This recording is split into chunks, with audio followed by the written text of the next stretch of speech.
Ito ang Bombo Radio Philippines. Fully digitalized. Numero 1 sa balita, komentaryo, drama at serbisyo publiko. Bombo Radio Philippines. Bombo Radio Philippines. Unmatched. Number 1 and most trusted source of news and information. Basta Radio Bombo! Oras sa Bombo Radio Iloilo, Philippine Standard Time, 54 minutos na nakalikan sa takna sining alas 11. Welcome sa pagpangalagad sa Bombo na isod to Diri sa DOFM, Bombo Radio Iloilo, flagship stations, and the number 1 and most trusted radio network kinakantri ang Bombo Radio Philippines. Adlaw kita karon sa Biyernes, Setyembre 5, tuiga 2025. Thank God it's Friday.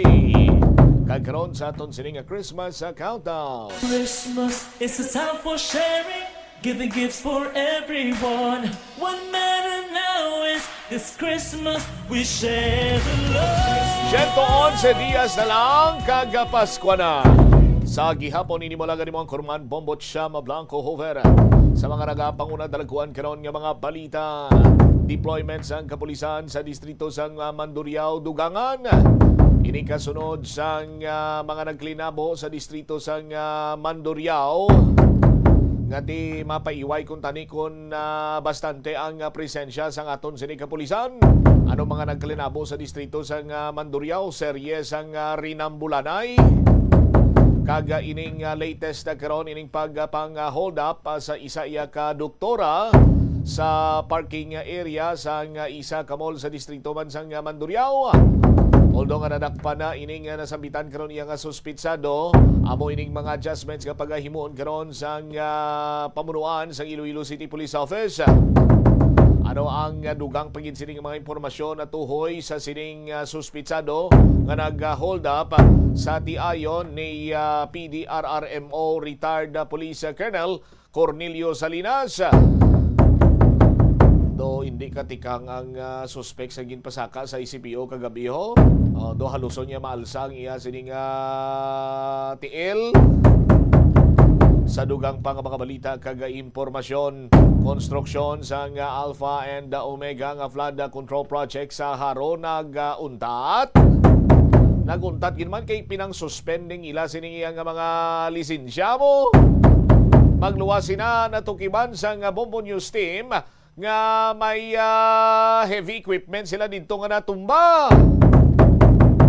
Sa iban pa nga mga balita kaga impormasyon, problema sa illegal parking sa barangay Halandoni Alalasan Aguinaldo Don Esteban kaga Divi Nagracia.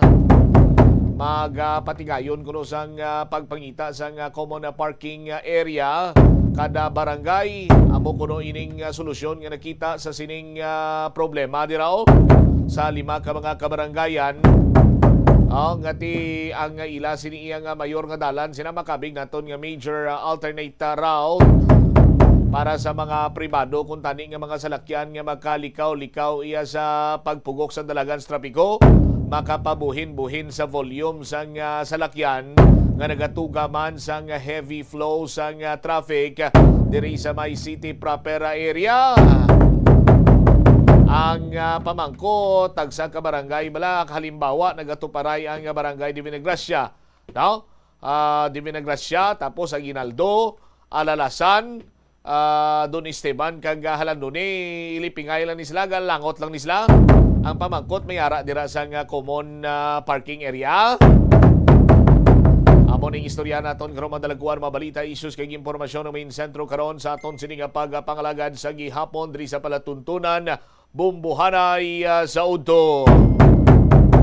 Later on sa aton sining mga kabumbusan dahil sino nga mga kontraktor man kag ang iban sini sounds familiar pagani. No, nga mga nakaagom sang tuman kadalagko sining mga proyekto sa nakaligad sining mga administrasyon. Istoryahan ta na karon. Siyempre, hindi magpaulihi, may taga Iloilo. Wala nyo naman naguro kung sino Ang detalye sinimalikanta sa maraming pagpalayag sa Mumuaray sa Udto pagkatapos ang Bombo Network News. Nagasala ka bala sa imong atulunan kag daw hindi ka makahibalo kung ano ang imong Ito ang Bombo Radio Philippines. Fully digitalized. Numero 1 sa balita, komentaryo, drama at serbisyo publiko. Bombo Radio Philippines. Bombo Radio Philippines. Unmatched. #1 and most trusted source of news and information. Sa Radyo Bombo. This is Bombo Network News Morning Edition, broadcasting live at Bombo Radio Broadcast Center, Makati City, Philippines. Ngayon ay araw ng Biyernes, ika-5 sa buwan ng Setyembre taong 2025. At sa ating Christmas countdown, we have 111 days to go until Christmas Day. Sa ulo ng ating mga balita, ang International Criminal Court Registry nagsumite muli ng aplikasyon ng mga biktima sa kaso itong si dating Pangulong Rodrigo Duterte. Ang kampo ng mga biktima muling tinutulan ang hirit ng dating Pangulo na makalaya. Ang Department of Justice naman, pakikilusin na ang National Bureau of Investigation Anti-Graft Unit para sa investigasyon kontra mga sangkot sa maanumalyang flood control projects. Sa iba pang mga updates, halos buong Luzon nakataas ngayon sa flood warning. Ngayon pong araw na ito, ang ilang dam nagbukas na ng kanilang floodgate. Ang inflation rate sa ating bansa bahagyang tumaas naman itong buwan ng Agosto. Sa provincial report mamaya abangan mga kabombo, mahigit 130 na pulis ikakalat sa mga testing room dyan sa may Baguio City para sa nalalapit na bar exam. Abangan din mamaya sa ating international news, si United States President Donald Trump ipapabago ang pangalan ng United States Department of Defense bilang Department of War. At sa sports balita, ang tennis star na si Alex Yala haharapin si US tennis player na si Kayla Day sa pagpasok po ng semis sa Guadalajara Open. At live nationwide via satellite, narito hong detalye ng ating mga balita. Nagsumite na ang International Criminal Court Registry ng mga aplikasyon mula sa mga biktimang nais lumahok sa pre-trial proceedings laban kay dating Pangulong Rodrigo Roa Duterte. Batay sa dokumentong may petsang Agosto 27 ng taong kasalukuyan, umabot na sa 25 aplikasyon ang ipinadala ng registry sa Pre-Trial Chamber 1. Hinati ito sa dalawang grupo, 15 aplikasyon sa Group A at 10 aplikasyon naman sa ilalim ng Group B. Bahagi ito ng organisadong proseso ng victim participation na itinakda sa kautusan ng hukuman noong Abril 17. Ang Victims Participation and Reparation Section ng International Criminal Court Registry ang nagsuri at nag-assess sa mga aplikasyon. Confidential ang mga dokumento kaugnay ng aplikasyon at tanging registry at chamber lamang ang may access dito bilang pag-iingat namin sa identity at kaligtasan ng mga biktima. Si dating Pangulong Duterte ay kinasuhan ng Crimes Against Humanity kaugnay ng madugong kampanya kontra sa illegal na droga na naging pangunahing pulisiya ng kanyang administrasyon. Tinatayan ng mga taga-usig sa The Hague na nasa pagitan ng 12,000 hanggang 30,000 sibilyan ang napatay sa tinaguriang war on drugs. Kaugnay pa rin po niyan, mariing tinututulan ng Office of the Public Counsel for Victims ang panibagong kahilingan para sa pansamantalang pagpapalaya kay dating Pangulong Rodrigo Roa Duterte mula sa International Criminal Court. Binigyang diin na nananatiling kinakailangan at makatarungan ang kanyang pagkakulong sa ilalim ng Rome Statute. Sa legal na motion na may petsang Setyembre 2, sinabi ng kinatawan ng mga biktima na marami sa kanilang nagpahayag ng matinding pangamba sa posibleng pagganti mula sa mga taga-suporta nitong si Duterte sakaling siya ay palayain. Dagdag pa rito, binanggit ang bigat ng mga kaso, ang pag-access nitong si Duterte sa malaking bahagi ng ebidensya, kabilang na ang pagkakilanlan ng mga saksi at ang kanyang patuloy na impluwensya at patuloy na suporta. Git ng Council, ang pagpapalaya kay dating Pangulong Duterte ay nagdudulot ng seryosong panganib sa seguridad at kapakanan ng mga biktima at magiging destabilizing factor sa maselan na sitwasyon ng seguridad dito sa bansa. Binigyang din ng Council na dapat timbangin ng International Criminal Court Chamber ang iba't ibang interes, ngunit may pangunahing konsiderasyon ang kaligtasan ng mga biktima at mga saksi. Ang pagtutol ay tugon sa renewed request for interim release na inihain ho ng depensa dito lamang Agosto 18 matapos ang serye ng mga naunang mosyon at tugon mula Hunyo ngayong taon. Samantala, hiningi naman ng legal team ni former President Rodrigo Roa Duterte sa International Criminal Court Pre-Trial Chamber na magbigay linaw hinggil sa ilang biktimang kabilang sa kaso dahil yan sa hinalang posibleng may conflict of interest. Sa mosyong inihain noong Setyembre 2, iginiit ng abogado ni Duterte na si Attorney Nicholas Kaufman na dapat ipaalam ng chamber kung may mga aplikante sa Group A victims na konektado sa mga nabanggit sa Article 15 communication ni International Criminal Court Chief Prosecutor Karim Khan na pinamagatang individual incidents. Ayon sa kampo ng dating Pangulo, nadungisan umano ang investigasyon dahil bahagyang pinangasiwaan ito ng isang prosecutor na may magkakasalungat na obligasyon. Pinuna ng depensa ang dating representasyon ni Khan sa mahigit 100 biktima sa Pilipinas na hindi umano niya idinetalye ng maghain siya ng curriculum vitae. Para yan sa posisyon ng Chief Prosecutor, taliwas naman yan sa ginawa niya sa ibang bansa. Giit ng depensa, walang ebidensya na formal siyang umurong sa pagiging abogado ng mga naturang biktima o kumuha ng waiver mula sa kanila. Sa dokumentong pinamagatang defense request with respect to Group A participants, layo ng kampo ni Duterte na matukoy kung may ugnayan ng ilang aplikanteng biktima sa mga insidente sa orihinal na komunikasyon ni Khan.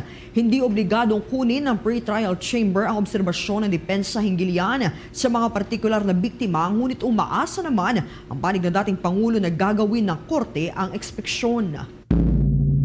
Dako tayo sa iba pang mga balita dito sa ating bansa. Ang Department of Justice pakikilusin na ang National Bureau of Investigation Anti-Graft Unit para sa investigasyon laban ho sa mga sangkot sa manumalyang mga flood control project. May update po dyan si Bombog Gran Hilario. Pakikilusin na ng Department of Justice ang National Bureau of Investigation upang imbestigahan ang manumalyang flood control projects ng pamahalaan. Ayon kay Justice Secretary Jesus Crispin Remulla, kanyang pakikilusin ang kawanihan para lubusan matutukan ang pag-iimbestiga sa naturang issue. Gagawaan niya sila ng task force o grupo kabahagi anti-graft unit ito bilang pagtugon at makatulong panagutin ang mga individual na sangkot sa kontrobersiya. Dagdag pa ng kalihim, kanilang kukunin miski mga forensic analysis na bihasa lalo na sa pagsisiyasat at pagsusuri ng mga financial statements. Narito ating pakinggan si Secretary Jesus Crispin Remulla ng Department of Justice. Yes, we're activating a portion of the NBI for this investigation. Meron kaming magaling dyan na forensic analyst ng financial statements na kukunin para tulungan tayo dito, taga NBI. Tsaka may anti-graft unit naman ng NBI na ating activate. Inimok naman ng naturang kalihim na ang publiko na makiisa rin sa pag-iimbestigang ginagawa ng kagawaran. Kanyang panawagan na magsumbong ang mga ito sa kanilang tanggapan upang mapanagot ang mga sangkot na individual. Kaya't sakaling kapitbahayan nila ang mga ito, maaaring magbigay ng impormasyon makatutulong sa investigasyon. Habang kanya pang sinabi na magiging parte rin sa grupong tututok sa pag-iimbestiga ay ang ilang miyembro ng civil society. Anyay, layo nitong maipakita sa publiko na bukas at mayroong transparency sa kanilang isinasagawang pagproseso sa investigasyon laban sa korupsyon. Narito ating pakinggan muli si Secretary Jesus Crispin Remulla ng Department of Justice. Composite team yan, bubuoy natin. Tsaka kasama ang civil society. We will ask some civil society participants to come in for the purpose of transparency. I think that's the best way to carry out a mission of this nature para kahit kapitbahay ng mga ito, pwede magsumbong, pwede magbigay. Buhat nito, nagbigay babala si Justice Secretary Remulla na wala umanong sisinuin ang kagawaran sa mga individual na madidiskubring kasabwat sa manumalyang proyekto. Lahat anyay ng sangkot ay mananagot sa kanilang investigasyon kontra korupsyon. Narito ating pakinggan ang naging babala ng naturang kalihim. Basta dito, wala tayong sisinuhin dito. Basta lahat ng kasama talaga dyan. Wala. Live mula dito sa Department of Justice, ito si Bombog Gran Hilario, and this is Bombo Radio Philippines, the #1 and most trusted source of news and information. Fast Radio, Bombo!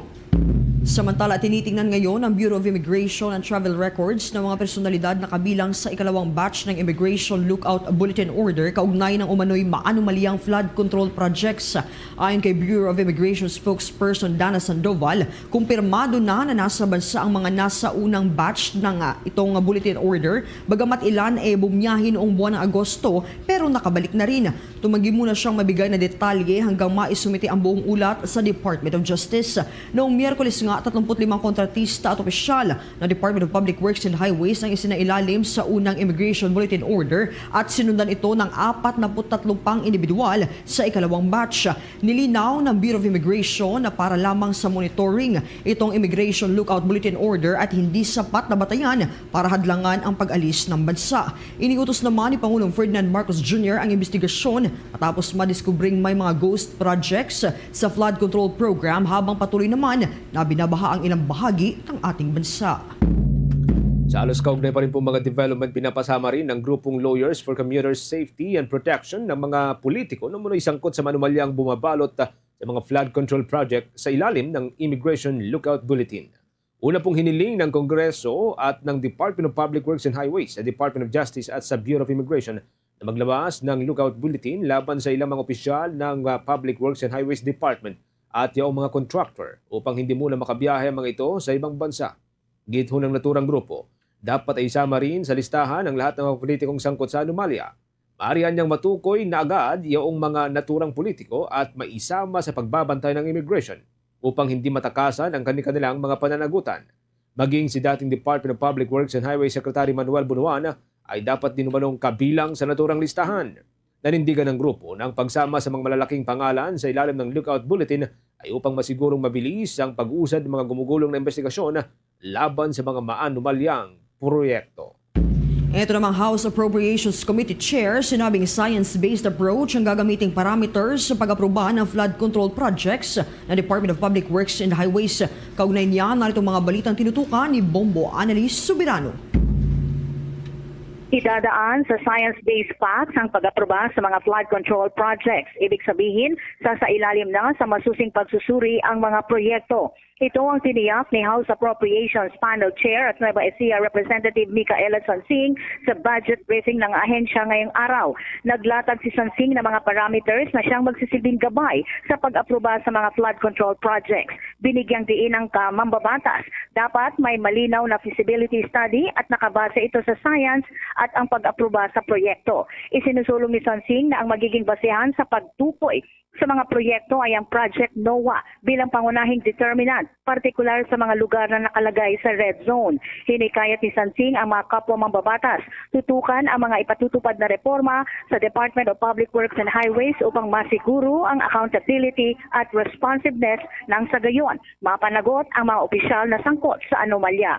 Dapat magkaroon din ng sistema sa mga ahensya para hindi na maulit ang mga ganitong insidente. Tatalakayin naman ngayon sa budget briefing kung paano ayusin ang pondo ng Department of Public Works and Highways sa 2026 National Expenditure Program upang masiguro na ang mga proyekto ay talagang mapapakinabangan ng taong bayan. Pakinggan natin si Representative Micaela Sansing.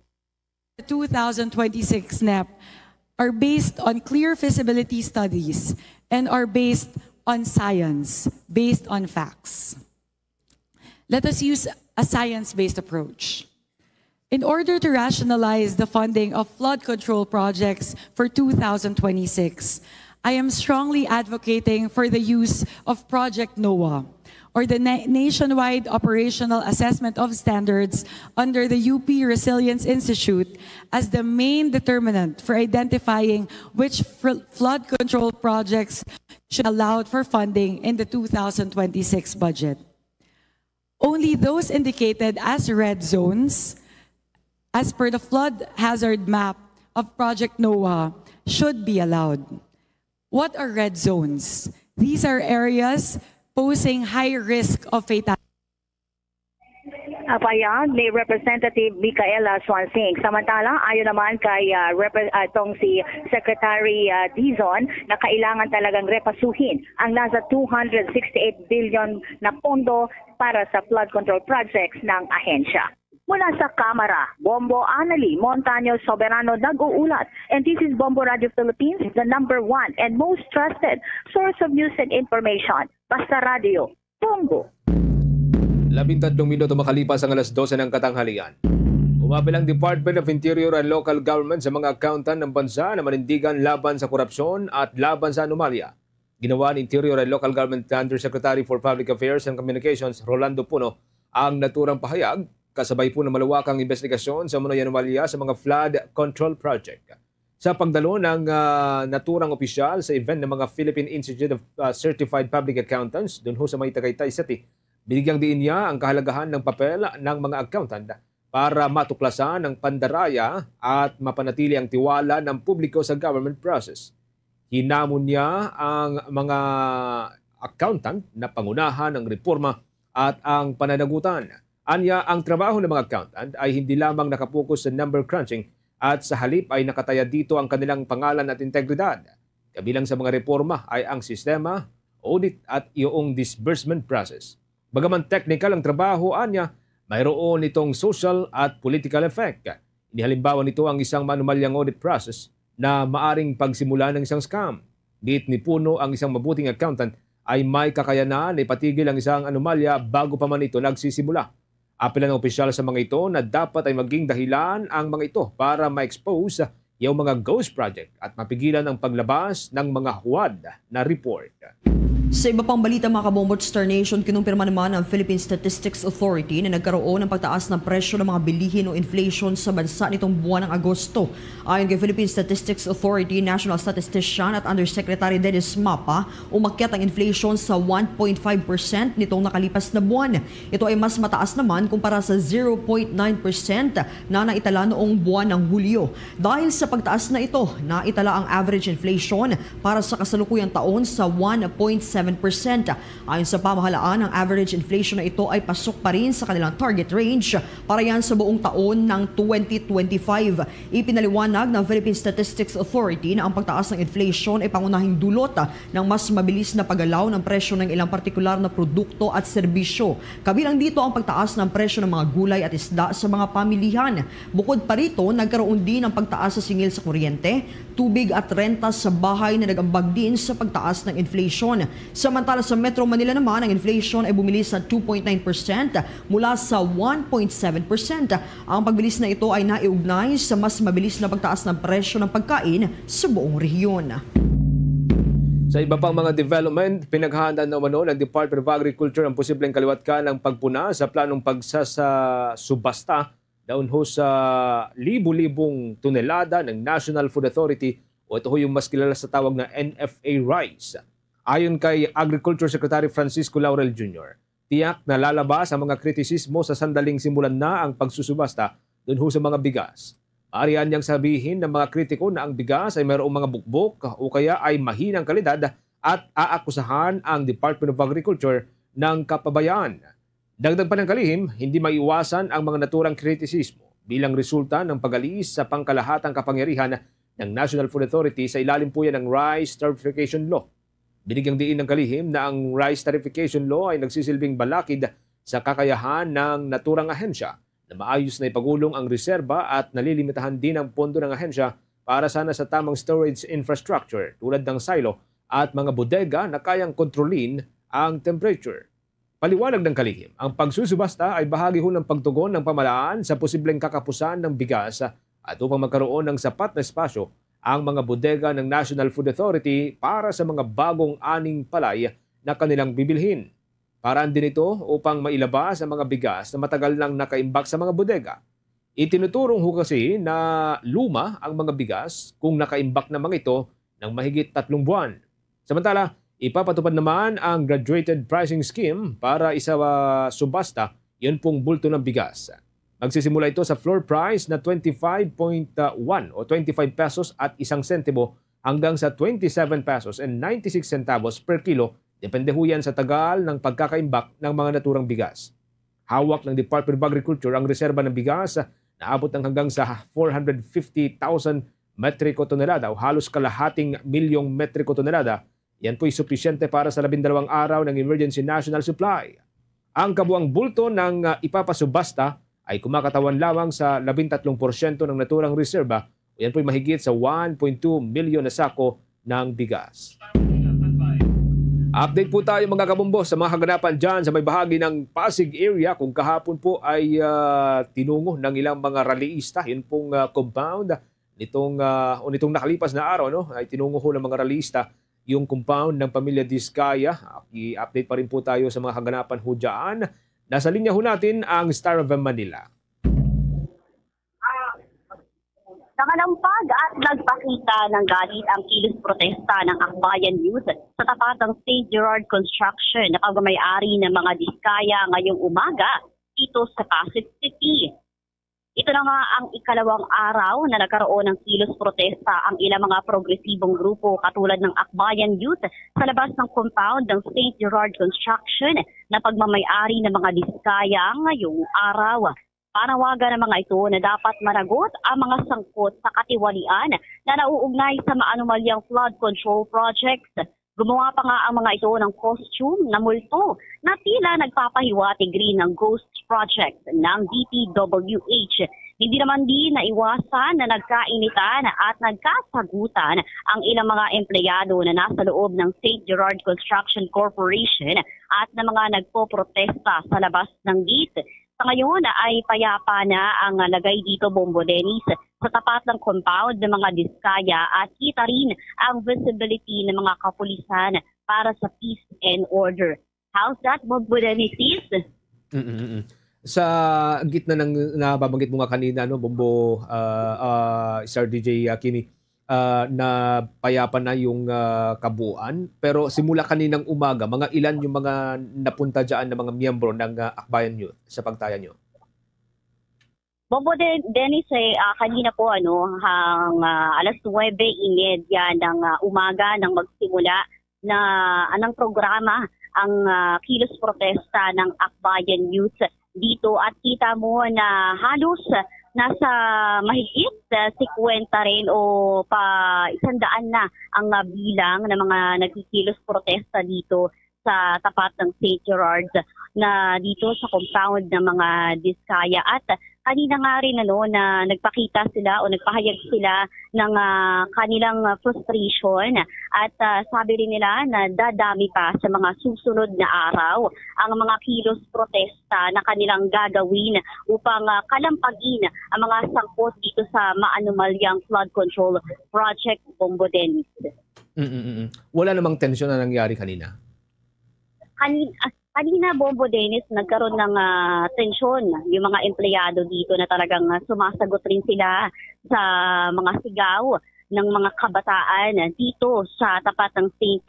Gerard Construction. Ang sagot nila doon sa magnanakaw ay huwag kayong mag-rally. Oo, yun yung kanilang isinasagot dito sa mga nakikilos protesta na tila ba nagkaroon na talaga ng nagkainitan at mas lumakas pa yung pagrarally ng mga Akbayan Youth dito sa tapat. At kanina rin nagkaroon o nagbigay ng pahayag nga itong si Chief PNP Pasig Hendrix Mangaldan na ginagawa na ng mga kapulisan ang pagpapatupad ng law enforcement dito sa area. At ayon pa nga sa kanya, naka-standby ang grupo ng mga kapulisan upang mapanatili ang seguridad dito sa area at nanawagan pa ito sa mga rallyista na wag nang gumawa ng ikapapahamak ng bawat isa at magpahayag ng damdamin na hindi na kailangan pa na ikasakit ng kapwa. O more or less nga, Bombo Dennis, na around 300 meters ang sakop na binabantayan ngayon around the area ng mga kapulisan dito, Bombo Dennis. Itong pinapakita natin sa ating mga viewers ngayon ay part ito ng kalsada directly na kung saan nakaharap itong St. Gerard Construction. So yung trapiko diyan kasi parang cross section ito, no? Kamusta yung trapiko diyan, Bobo Kimi o Star DJ Kimi? Yes, Bombo Genesis. Ngayon sa mga oras na ito, maayos ang daloy ng trapiko dito. Wala namang, hindi naman mapagal ang daloy ng trapiko dito. Pero kanina, nung nagkaroon ng kilos protesta dito, Bombo Genesis, ay nagkaroon ng medyo pagbagal ng daloy ng trapiko. Pero dito lamang naman yun sa mismong tapat ng St. Gerard Construction Corporation. Pero ngayon, sa mga oras na ito, 12:24 ng hapon, ay maayos na, peaceful na ang lagay dito sa tapat mismo ng St. Gerard Construction. How's that, Bombo Genesis? Okay, sige. Maraming salamat. Ingat-ingat kayo dyan. Mula rito sa lungsod ng Pasig, nag-uulat Star DJ Kibi Gora ng 102.7 Star FM Manila para sa number 1 and most trusted source of news and information. Basta Radyo, Bombo! 24 minutes makalipas ang alas 12 ng katanghalian. Bago tayo umusad sa iba pang mga malalaking balita mga kabombo, update muna tayo dito ho sa dalawang kontrobersyal na mga itinayo ng mga malalaking tulay, Mega Bridge. Dapat ho sana ay matagal na hong natapos na naggamit po ng ating mga kababayan. Kasama ho natin ang kinatawan ng unang distrito ho ng Isabela, si Congressman Tony Petalbano. Kaugnay pa rin po dito sa dalawang nababanggit ho natin kanina na Mega Bridges, ang Kabagan Santa Maria Bridge at ang Ungka Flyover Bridge. Magandang araw, magandang tanghali po sa inyo, Kong, at welcome sa Bombo Radio Philippines. Nababanggit ho ninyo sa atin dati na naghain po kayo ng resolution para po investigahan. Una, yun pong bumagsak na Kabagan Santa Maria Bridge na kailan lang po binisita ni Pangulong Ferdinand Marcos Jr. Ano pong mga development po dito, Kong? Opo. Unang-una, nagkaroon na kami ng briefing last week. And then we are resuming hearings next week. My resolution ay napunta po sa public accountability ni Terry Ridon. Hanggang sa ganun, makita kung sino yung mga sala doon para tawag natin lahat ng mga contractors to give their air on side also for due process.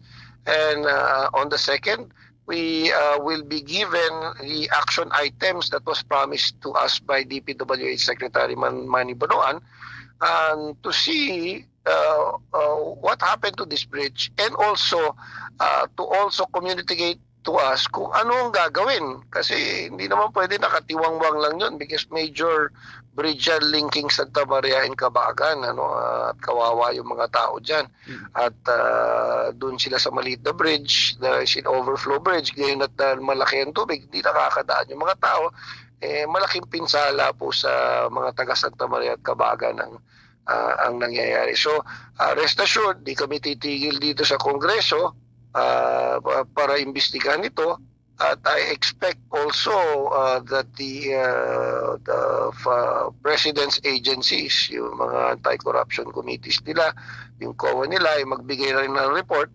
Nang sa ganun, the whole system, both of the executive and Congress should be able to investigate this and shed light on what will happen to that bridge and what happened to that bridge. Initially, kung may nababanggit po kayo na parang pagkakapareho nitong designer, iisa yung designer nitong Mega Bridge dyan sa inyo at yung Mega Bridge dun sa may Ungka Flyover, sa may part ng Iloilo na binisita ho. Dalawa na sa mga binisita ni Pangulong Ferdinand Marcos kamakailan. Ano pong development po dito, ko? Nag-file ako agad ng investigation sa Isabela Kabagan Santa Maria Bridge. DPWH has already informed me ahead of time that they will file a case against the contractor who designed the bridge, because that is the same contractor na dinisign yung bridge dun sa Iloilo na binisita ni Presidente. At nakita na faulty, na hindi rin nagamit yung bridge dun dahil dun sa design fault. Yun po ang findings na nakarating pa sa akin, but I'm still investigating in Congress kasi wala akong kinalaman ng congressman sa pag-implement ng project. Tagakuha lang ako kami ng mga, hopefully, ng chunk or what we call necessary projects that we have to bring to our district, because that is the job of the congressman. So far, Kong, nag-commit naman po ba itong contractor at designer ng dalawang bridge na dumalo sa pagdinig? Ay, dapat lang, kasi patatawag natin yung mga construction companies doon, lalo na yung nag-design. Yun nga sinasabi natin, yung design. At kasi nangyari ito even before I was congressman. The project has been there created, I think, during Macapagal Arroyo's time, tapos Pinoy time nag-umpisa, tapos Duterte time halos natapos. Tapos, kawawa naman si Pangulong Bongbong Marcos, siya na lang yung nag-inaugurate, yung parang nasira nung nangyari. So, importante na malaman natin dahil napakalaking halaga yung nangyari dun sa probinsya ng Isabela, yung bridge na yun. Lalo na sa distrito ko, 6 years pa lang tayo, halos mahigit 10 years na yung program na yun. So, More than anything, we want to make sure that the public is safe na ano ba yung solusyon din at saka kung sino may sala. Sabi nga ni Presidente, sorry kayo kung kaibigan kayo dati na hindi na kayo magiging kaibigan kasi may anomalya kayo mga ginawa. Pero I don't even know hindi ko man kilala yung nag-design ng project at saka yung construction company. Nor have I met also with the maker, which is Interior Builders, I think, or something. RD Interior. RD Interior, yes. Kahit hindi ko nga makikilala siya pag nakita kami sa daan. So, And kasama na po bang imbestigahan dito ang Ungka flyover sa Iloilo na nababanggit niyo kanina na may parehong designer sa Kabagan Bridge? That will be, of course, in deference to them because it is not my district. I cannot naman, of course, meddle into Iloilo. But I understand from the chairperson, Terry Ridon, Congressman Ridon, that they will include this because these were all mentioned by the President. And I'm sure the congressman or congresswoman and the people there would like to know what happened also to their bridge. But in the same manner, nakakatawa na ang nag-design doon sa Iloilo Bridge at saka nag-design doon sa Santa Maria Bridge ay isang kumpanya at parehong palpak. Okay.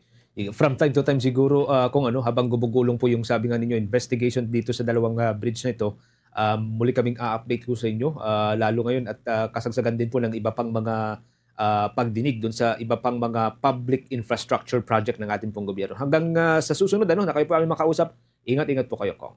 Ang kinatawan magkakabombo ng unang distrito ho ng Isabela si Congressman Tony Pet Albano kaugnay po doon sa dalawang mega bridges na sa term nga na ginamit ho ni Congressman Albano, parehong palpak. Update tayo sa iba pang mga development. Naglabas po ang State Weather Bureau ng General Flood Advisory para sa buong Luzon landmass ngayon pong araw. Ito dahil pa rin sa malawakang mga pagulaan na nagbabantahong magdulot ng pagbaha sa maraming lugar.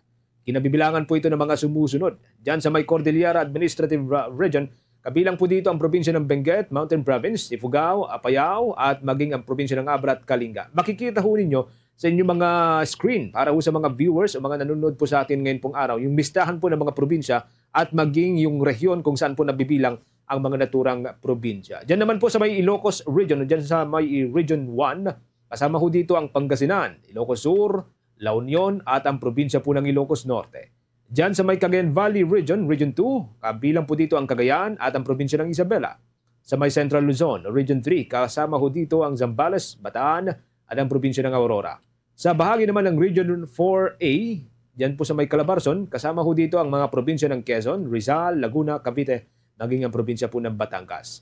Sa Bicol Region, ang Region 5, nariyan po kasama dito ang Camarines Norte, Camarines Sur, Masbate, Sorsogon, Albay at ang probinsya ng Catanduanes. Mga kabombo Nation, nagbabanda po ang malawakang pagbaha sa mga naturang lugar o nabanggit na lugar dahil po sa mga pagulan ay nasa magtatagal ng ilang oras. Kaya ang payo pa rin po ng State Weather Bureau ay manatili pong makantabay sa iba't iba pang mga development kaugnay po dito. And of course, tumutok lamang po sa mga social media pages sa Bombo Radio Philippines para ho sa mga karagdagan pang mga development, updated na mga development, ukol pa rin po sa lagay ng ating panahon. Sa kaugnay din pong development, muli pong lumubo ang tubig sa ilang major dam sa Luzon. Dahil pa rin po yan sa serye ng mga pagulan sa loob po ng ilang araw. Batay sa report na inilabas po ng Hydrology Division ng State Weather Bureau ngayong pong araw, ilan sa mga dam ay nadagdagan po ng mahigit sa 2 metro ang antaso ng tubig sa nakalipas na 24 oras lamang. Nangunguna po sa mga nakapagrehistro na mataas na antas ay ang Magat Dam na nagdagdagan ng hanggang sa 278 meters. Halos 3 metro na ho ito dahilan upang lumagpas na ito sa normal high water level ng naturang dam. Yan po 190 meters lamang. Sinundan ito ng Binga Dam na nagrehistro ng 2.15 meters habang 1.87 meters naman ang naidagdag dyan sa may Ambuklao. Maliban sa 3 malalaking dam, umangat din ang antas ng tubig sa may Pantabangan at maging sa may Angat na kapwa na riyan po sa may Central Luzon. Dahil sa patuloy na pagulan, binabantayan po ng Weather Bureau ang sitwasyon sa lahat ng mga dam para sa agarang paglalabas ng abiso, lalo na kung kinakailangan pong magbukas ng floodgate. Sa kasalukuyan, 2 na po na dam ang nagbukas ng gate. Isa po dito ang Magat Dam at ngayon pong araw ay tuluyan din pong nagbukas ng floodgate. Ito pong Ambuklao Dam na nakakapekto dyan sa bahagi ng Cordilleras. Sa iba pang balita, mga kabombot Star Nation, posible pang masampahan ng karagdagang kaso si detained Kingdom of Jesus Christ founder Pastor Apollo Kibuloy. Ayon yan kay Manila 3rd District Representative Joel Chua. Sa pagdinig ng House Committee on Justice kaugnay ng extradition law, iginiit ni Chua na siya ring chair ng House Committee on Good Government and Public Accountability na dapat suriin ng Anti-Money Laundering Council itong fundraising practices ng Kingdom of Jesus Christ na posibleng mauwi sa kasong syndicated estafa. Kasabay nito kinumpirma ng Anti-Money Laundering Council na ang estafa, kabilang itong syndicated estafa, ay predicate offense sa ilalim ng Anti-Money Laundering Act. Gayunman, nilinaw na konseho na ang kasalukuyan nitong mga aksyon, itong bank inquiry, freeze orders at posibleng civil forfeiture case ay nakabatay pa lamang sa trafficking-related offenses sa United States at Pilipinas.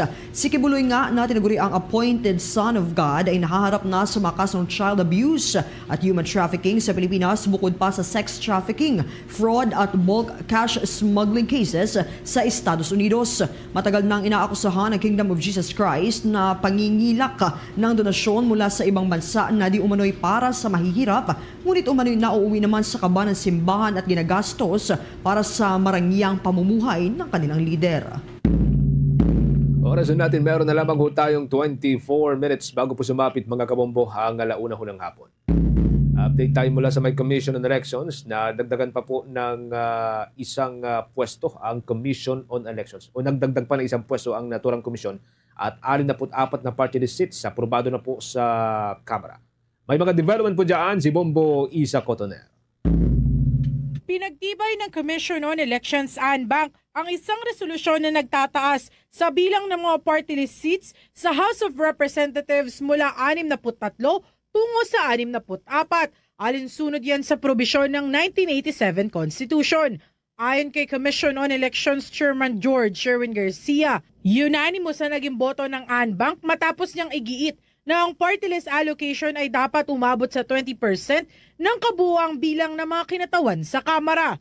Paliwanag ni Garcia, kung 63 seats lamang kasi ang gagawin, hindi ito tumutugon sa itinakdang minimum ng Constitution. Samantala, kapag 64 na seats naman, lumampas naman ito sa 20% na wala namang pagbabawal sa batas. Batay sa datos, ang 63 seats ay katumbas ng 19.87% ng kabuuang bilang ng mga kinatawan, mas mababa sa itinakdang 20%. Sa 64 na seats naman, aabot ito sa 20.12% na mas tugma sa mandato ng Konstitusyon at ng Republic Act 7941 o ang Party List System Act. Dagdag pa ni Garcia, tinukoy ng House of Representatives na ministerial lamang ang kanilang tungkulin sa pagtanggap ng mga Certificate of Proclamations, kaya't nasa poll body pa rin ang kapangyarihan sa implementasyon ng naturang resolusyon. Yung po approve na ng NBank, may NBank resolution na po. Tayo po ay sumulat sa Commission NBank, sinabi natin na base sa ating pag-aaral, dapat po ay 64 at hindi 63, sapagkat ang 63 ay 19 point something lamang, and therefore mababiolate namin ang saligang batas sapagkat ang 20% po ng sa saligang batas ay dapat po 64. Ngayon po yung 64 magiging 20.1, 20.2. So lumalabas sobra. Pero hindi na baling sobra kasi hindi naman sinabing cannot be more than 20% eh. Pero ang sinabi shall be 20%. So ibig sabihin mandatory ang requirement na ito dapat ay 20% ng komposisyon ng House of Representatives. Samantala, pinag-aaralan din ng poll body kung sino ang uupo sa ika-64 na pwesto, pati na rin ang magiging kapalit ng 3 pwesto ng Duterte Youth Party List sakaling maging pinal at executory ang pagkansela ng kanilang registration. Matatandaan noong ika-29 ng Agosto, pinagtibay ng Anbank ang naunang desisyon ng 2nd Division na kanselahin ang accreditation ng Duterte Youth dahil sa kakulangan ng publication at hearing. Ang grupo na nakakuha ng mahigit 2.3 milyong mga boto at 3 pwesto sa 2025 midterm elections ay hindi pa naiproklama dahil sa mga nakabinbin na kaso. Binigyan din ni Garcia na kung walang ilalabas na temporary restraining order ang Korte Suprema, otomatikong magiging pinalang desisyon makalipas ng 30 araw mula nang ito ay ilabas. Sa panahong iyon, obligadong ipatupad ng poll body ang desisyon kabilang ang pagtukoy sa mga bagong manunungkulang party list representatives. Pinapastudy na natin yung pwedeng maging opsyon ng COMELEC kung sakasakali magiging pinal ang desisyon sa naturang party list. Natatandaan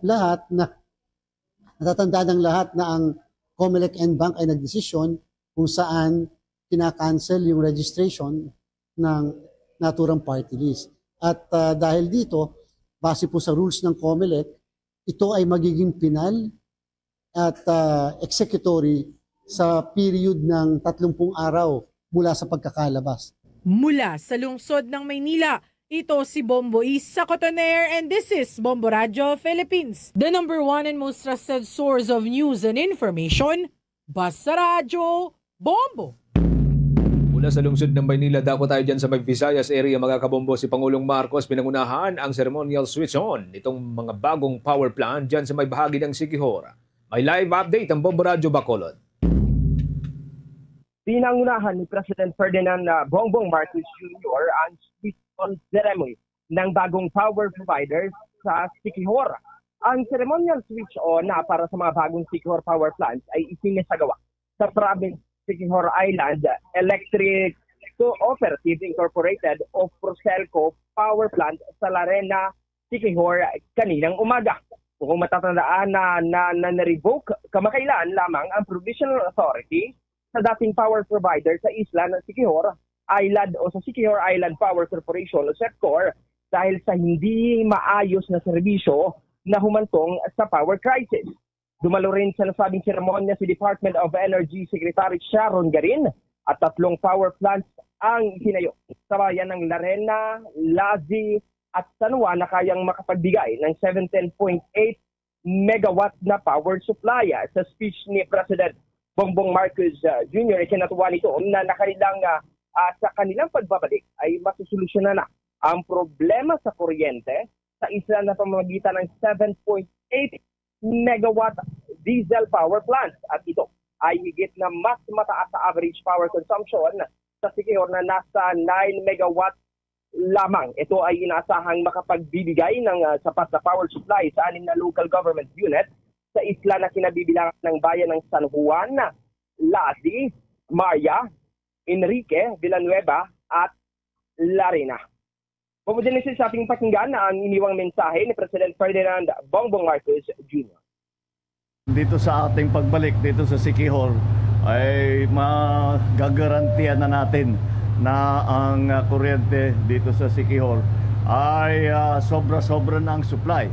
Dahil kung ang demand ng Siquijor is 11 point something, 9 megawatts, 17 ang supply natin. Yes, I saw the 17 na ang supply natin, kaya hindi masobra, hindi na talaga magkukulang.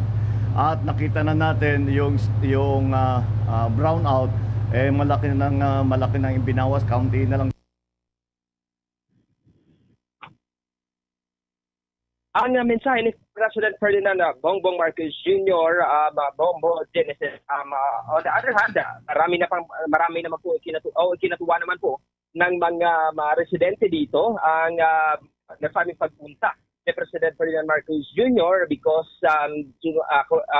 according sa kanya na medyo maliit lamang itong Siquijor o lalawigan ng Siquijor, but meron pagbigay ng concern itong Pangulong Presidente dito sa kanila. Yan ang ulat live mula dito sa Larena. Bombo Radio Bacolod? Yes, Bombo Genesis. Doon sa nababanggit ni Pangulong Marcos kanina, no, hanggang 8 lamang na megawatt yung konsumo, pero yung kayang isupply nitong bagong power plant ay hanggang sa 17 or halos doble doon sa pangangailangan dyan or yung konsumo dyan. Initially, anong experiences diyan ngayon? Wala namang nangyaring power interruption after nitong ceremonial opening?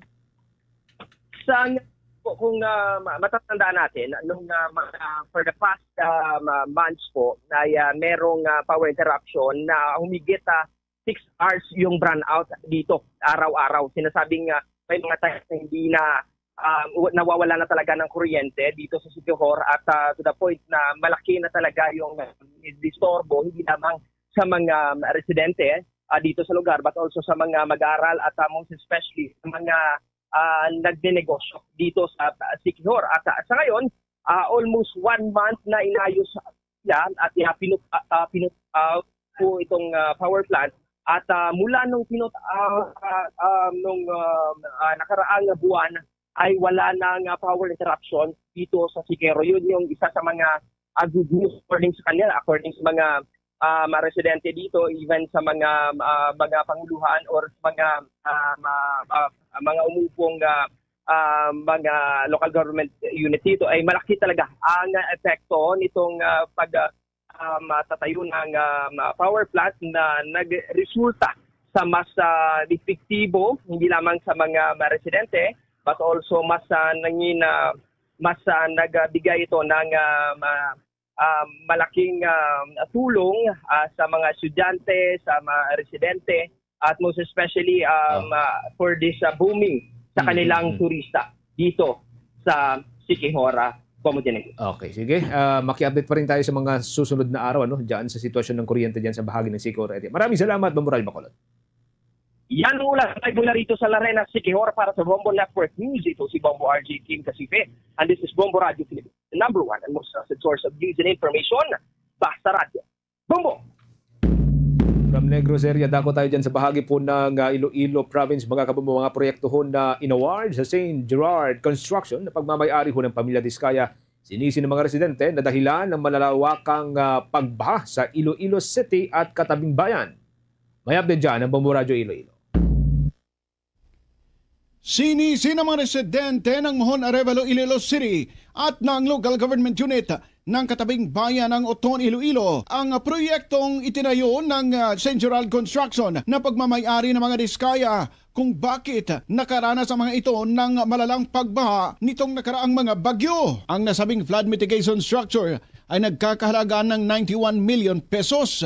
Kontrobersyal din ang nasabing proyekto sapagkat sa project billboard ay walang nakalagay na contract ID, start date o completion date. Hindi rin ito kabilang sa 2022 hanggang 2025 na infrastructure reports o 2024 procurement plan ng Iloilo City District Engineering Office. Una nang sinabi ni Punong Barangay Francis Acap ng Mohon Arevalo na ang nasabing construction ay nagsimula noong 3 linggo ng Enero ngayong taon. Ayon naman kay Oton Mayor Sofronio Fuzin, ang nasabing struktura ang siyang dahilan ng malubhang pagbaha sa Mohon at 7 barangay sa bayan ng Oton noong kasagsagaan ng pananalasan ng Krising, Dante at Emong noong buwan ng Hulyo. Sa panayam naman ng Bombo Radio Iloilo, kay Joy Fantilaga Gorsal, ang spokesperson ni Iloilo City Mayor Aiza Treñas, sinabi dito na patuloy sa ngayon ang ginagawang inspeksyon ng Iloilo City Government upang matukoy ang lahat ng mga palpak na mga proyekto sa lungsod. The directive of Mayor Aiza Treñas to the City Treasurer's Office to review over 90 ongoing projects of the Iloilo City District Engineering Office. Currently, our City Treasurer's Office continues to conduct on-site monitoring and inspection. Para sa Bombo Network News, mula dito sa Bombo Radio Iloilo, ito si Bombo Ayan Gahete. This is Bombo Radio Philippines, the #1 and the most trusted source of news and information. Basta Radio! Bombo! Ito naman Kabagan Santa Maria Bridge, tuluyan ang isinara sa publiko matapos gawing tawiran ng mga residente dahil yan sa pag-apaw ng tubig sa ilog. May mga report dyan ng Bombo Radio Kawayan. Tuluyan ng isinara sa publiko ang bumagsak na Kabagan Santa Maria Bridge matapos itong gawing tawiran ng mga residente dahil sa pag-apaw ng tubig sa ilog. Una nang kumalat sa social media ang paggawa ng improvised na tawiran ng mga residente sa bumagsak na bahagi ng tulay gamit ang bakal upang makatawid ang mga ito patungo sa kabilang bahagi ng ilog matapos malubog sa tubig ang Santa Maria Overflow Bridge. Sa panayam ng Bombo Radio Kawayan kay ni Police Major Merwin Villanueva, ang Chief of Police ng Cabagan Police Station. Sinabi niya na bagaman maganda ang hangarin ng mga residente ay hindi pa rin nila maiwasan ang maalarma dahil maaari itong magdulot ng panganib sa mga residenteng tumatawid dito. Dahil dito ay nagsagawa sila ng pagpupulong kasama ang Department of Public Works and Highways at Local Government Unit ng Cabagan at napagdesisyonan na tuluyan ng isara ito sa publiko. Nilinaw naman niya na ang kaligtasan ng publiko ang kanilang prioridad. Hindi umano nila tinatanggal ang posibilidad na maaring bumigay ulit ang tulay kaya hindi na ito ligtas na gamitin pa. Sa ngayon ay nilagyan na ng harang at may nakabantay na ring pulis at tanod sa lugar upang matiyak na wala nang makakalusot sa pagtawid sa kontrobersyal na tulay. Pansamantala ay maaari na munang gumamit ng bangka ang mga residente upang makatawid sa ilog. Ginagamit nila itong nasirang tulay na kung saan ay ito ay nakaka-alarma din kasi nga hindi natin alam kung safe ba ito na daanan. Yes. So, kahapon ay nakipagpulong tayo sa DPWH and dito po sa local government unit natin at napag-usapan din nila na tuluyan na lang nating alam natin na nakakatulong sa ating mga kababayan yun, but then yung safety kasi nila yung ating tinitingnan. Sino ang ating pananagutin na naman pag may nangyaring hindi maganda? At iyan ang ulat mula rito sa Bombo Radyo Kawayan. Para sa Bombo Network News, ako si Bombo Jamaica Barbas. This is Bombo Radyo Philippines, the #1 and most trusted source of news and information. Basta Radyo, Bombo. Sa usapin naman po ng tubig, mga kabumbuang water district dyan sa may Cagayan de Oro, ihahablang dating mga opisyal ng Local Water Utilities Board sa illegal daw na panunungkulan. May update po dyan ng Bombo Radyo Cagayan de Oro. Pinag-aaralan ngayon ng mga opisyal ng Cagayan de Oro Water District o CAUDI ang pagsasampa ng mga kasong kriminal at administratibo laban kay dating Interim General Manager Fermin Harales kasunod ng desisyon ng RTC Branch 25 sa quo warranto petition na inihain ng regular na pamunuan ng CAUDI. Batay sa desisyon ni Judge Arthur Abudiente, idineklara na walang legal na batayan ang pagpasok ng Local Water Utilities Administration o LOA sa CAUDI noong nakaraang taon sa pamamagitan ng pagtatalaga ng pansamantalang mga opisyal. Ayon kay Attorney Robert Maestre, Legal Counsel ng CAUDI, ang hakbang ng LOA ay itinuturing na iligal kaya't nakatakdang magsampa ng kaso ang kaniyang mga kliyente para sa usurpation of authority at iba pang administratibong reklamo. Kinumpirma naman ni Dr. Jerry Canio, miyembro ng CAUDI Board of Directors, na wala pang opisyal na tugon mula sa kampo ni Harales at LOA, ngunit may nakabinbing apela sa Court of Appeals. Isa sa mga pinakamahalagang batayan ng posibleng kaso ay ang COA report na kasalukuyang hinihintay ng CAUDI. Ayon sa paunang ulat, natuklasan ng Commission on Audit ang malalim na kakulangan sa pananalapi at pagsunod sa mga proseso sa ilalim ng pamunuan ni Harales, kabilang ang pagkaantala sa pagsumite ng 390 disbursement vouchers na may kabuuang halagang 253.96 million pesos at mga isyo sa pag-renew ng 301 ka-casual employees. Bagamat inamin ni Harales ang mga pagkaantala, iginiit niyang natugunan ang mga ito at sinabing dulot ng kahirapan sa koordinasyon sa LOA National Office. Ang audit ay isinagawa ng isang espesyal na unit ng COA sa loob ng 2 buwan at inaasahang ilalabas sa publiko ang ulat sa loob ng 60 days. Ito ay posibleng magsilbing ebidensya sa mga kasong kriminal at administratibo laban sa mga opisyal na itinalaga ng LOA sa gitna ng lumalalim na kontrobersya sa legalidad ng interbensyon ng LOA sa CAUDI. Matatandaan noong Abril 16 na uwi sa tensyon at komosyon ang isang insidente sa loob ng opisina ng CAUDI matapos umanong pilit na kinuha ni Harales ang ilang mahahalagang dokumento dahilan upang mamagitan ang pulisya sa gitna ng mainit na bangayan sa pagitan ng mga board member ng CAUDI at mga opisyal ng LOA.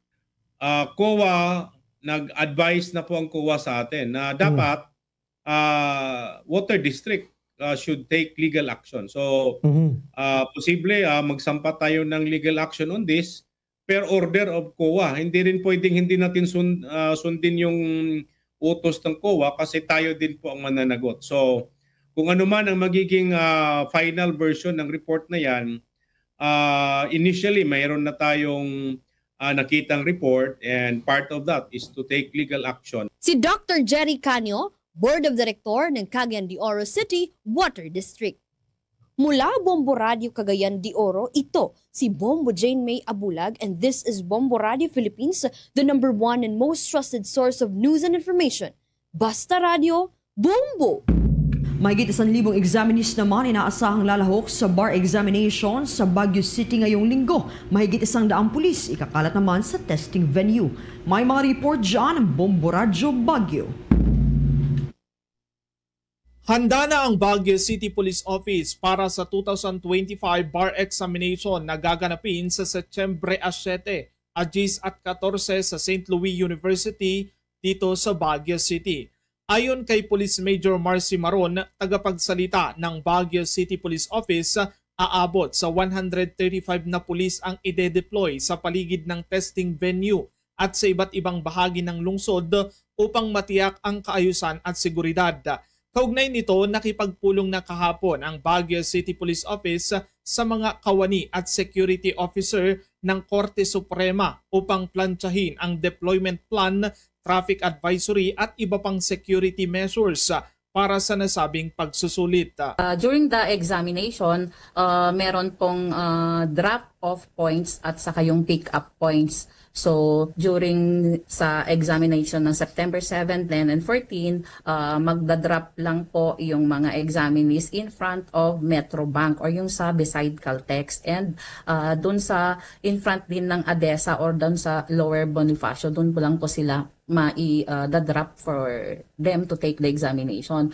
Pero yung mga examinees with special needs, pwede po silang maipasok sa loob mismo ng SLU using po ng yung main gate po nila. Samantala, batay sa pinakuling datos mula sa Supreme Court, nasa 12,114 na examinees ang rehistrado para sa 2025 bar examination sa buong bansa.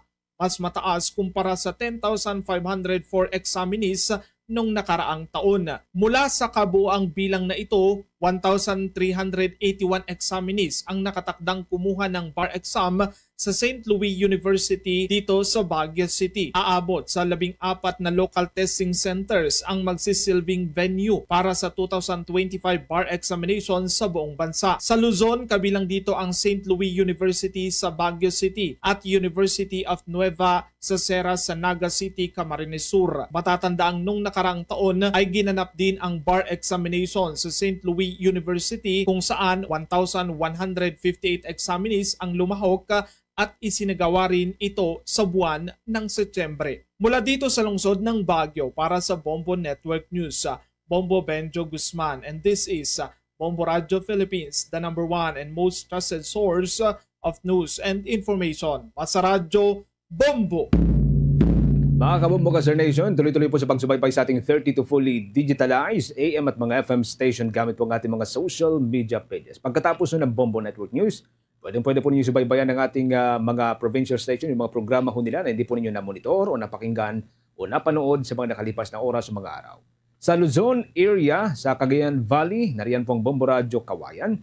Diyan sa may bahagi ng Ilocos Region, nariyan po ang Bombo Radio Dagupan at ang Star FM Dagupan. Kapag kaakyat po kayo diyan sa bahagi ng Cordilleras, nariyan ang Bombo Radio Baguio at Star FM Baguio. Sa bahagi ng Bicol Region, nariyan po ang Bombo Radio Legazpi, habang dito sa Mega Manila, narito ang Star FM Manila. Para pa rin sa ating mga listeners and viewers dyan sa bahagi ng Northern Luzon, mapapakinggan at mapapanood ang Bombo Radio Tugigaraw. Dyan sa bahagi ng Ilocos Norte, mapapakinggan ang Bombo Radio Lawag. Narin din ang Bombo Radio Vigan at Bombo Radio La Union. Sa Bicol Region naman, papakinggan at mapapanood ang Bombo Radio Naga. At bago tayong magtapos, Matthew Impirata for Peace.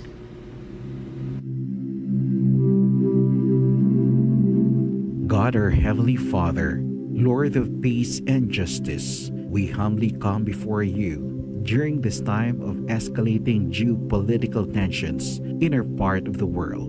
Through the years, you have sustained our faith in you as a nation. It is our faith in your divine providence that has made us survive the countless natural and human-caused calamities that have come our way in our history as a people. Spare us, Lord, from the horrors of war. Hear our pleas as we cry out to you. Have mercy on us, Lord. Rescue us from the malevolent forces that influence world leaders. For we believe that our struggle is not against flesh and blood, but against the rulers, against the authorities, against the powers of this dark world, and against the spiritual forces of evil in the heavenly realms. We pray for your leaders entrusted with making crucial decisions for our nation. We place all our hopes in you, seeking your forgiveness and mercy for the times when our fears and suspicions have tainted our perceptions with ethnic biases and prejudices verging on racism. We earnestly pray, Lord, that you make us instruments of your peace. Where there is hatred, let us bring love. Where there is injury, pardon. Where there is doubt, faith. Where there is despair, hope. Where there is darkness, light. Where there is sadness, joy. Through our Lord Jesus Christ, your Son, who lives and reigns with you in the unity of the Holy Spirit, God, forever and ever. Amen. Our Lady, Queen of Peace, pray for us. Saint Michael the Archangel, pray for us. Saint Joseph, pray for us. Saint Francis of Assisi, pray for us. Saint Lorenzo Ruiz, pray for us. Saint Pedro Calungsod, pray for us. Christmas is a time for sharing, giving gifts for everyone. What matters now is this Christmas we share the love. Star Nation, noong bata pa ako, my favorite month of the year ay month of December. Well, dahil siguro sa mga party. Pero ngayon, naniniwala na ako that people change. Kasi ang paborito ko ng month ay 13th month. And at the Christmas countdown, we only have 111 days before Christmas Day. Mga kabumbukas Star Nation, Luzon, Visayas at Mindanao, yan na po ang kalipunan ng ating balitaan para sa pangtanghaling edisyon ng Bombo Network News. Mula dito sa News Center Makati, this is Bombo Radio Philippines, the most number one and most trusted source of news and information, Basta Radio. Bombo. For the most trusted source of news and information, visit our website at www.bomboradio.com. Follow us on Bombo Radio mobile app, Facebook, YouTube, TikTok, and X, formerly Twitter. Like, share, and stay connected. Anytime, anywhere. TikTok and X, formerly Twitter. Like, share, and stay connected. Anytime, anywhere. Oras sa Bombo Radio Iloilo, Philippine Standard Time. 2 minutos na nakalikan sa takna sining alauna.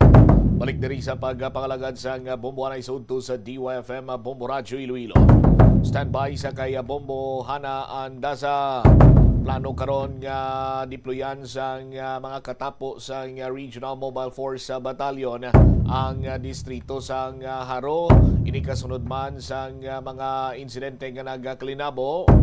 Series ang rambol kag ang pinakauli sinadri ang pag hold up sa tiayon ni PDRRMO head police or retired police colonel Cornelio Salinas, of which nga nadakpan ang nasambitan sini nga suspitsado.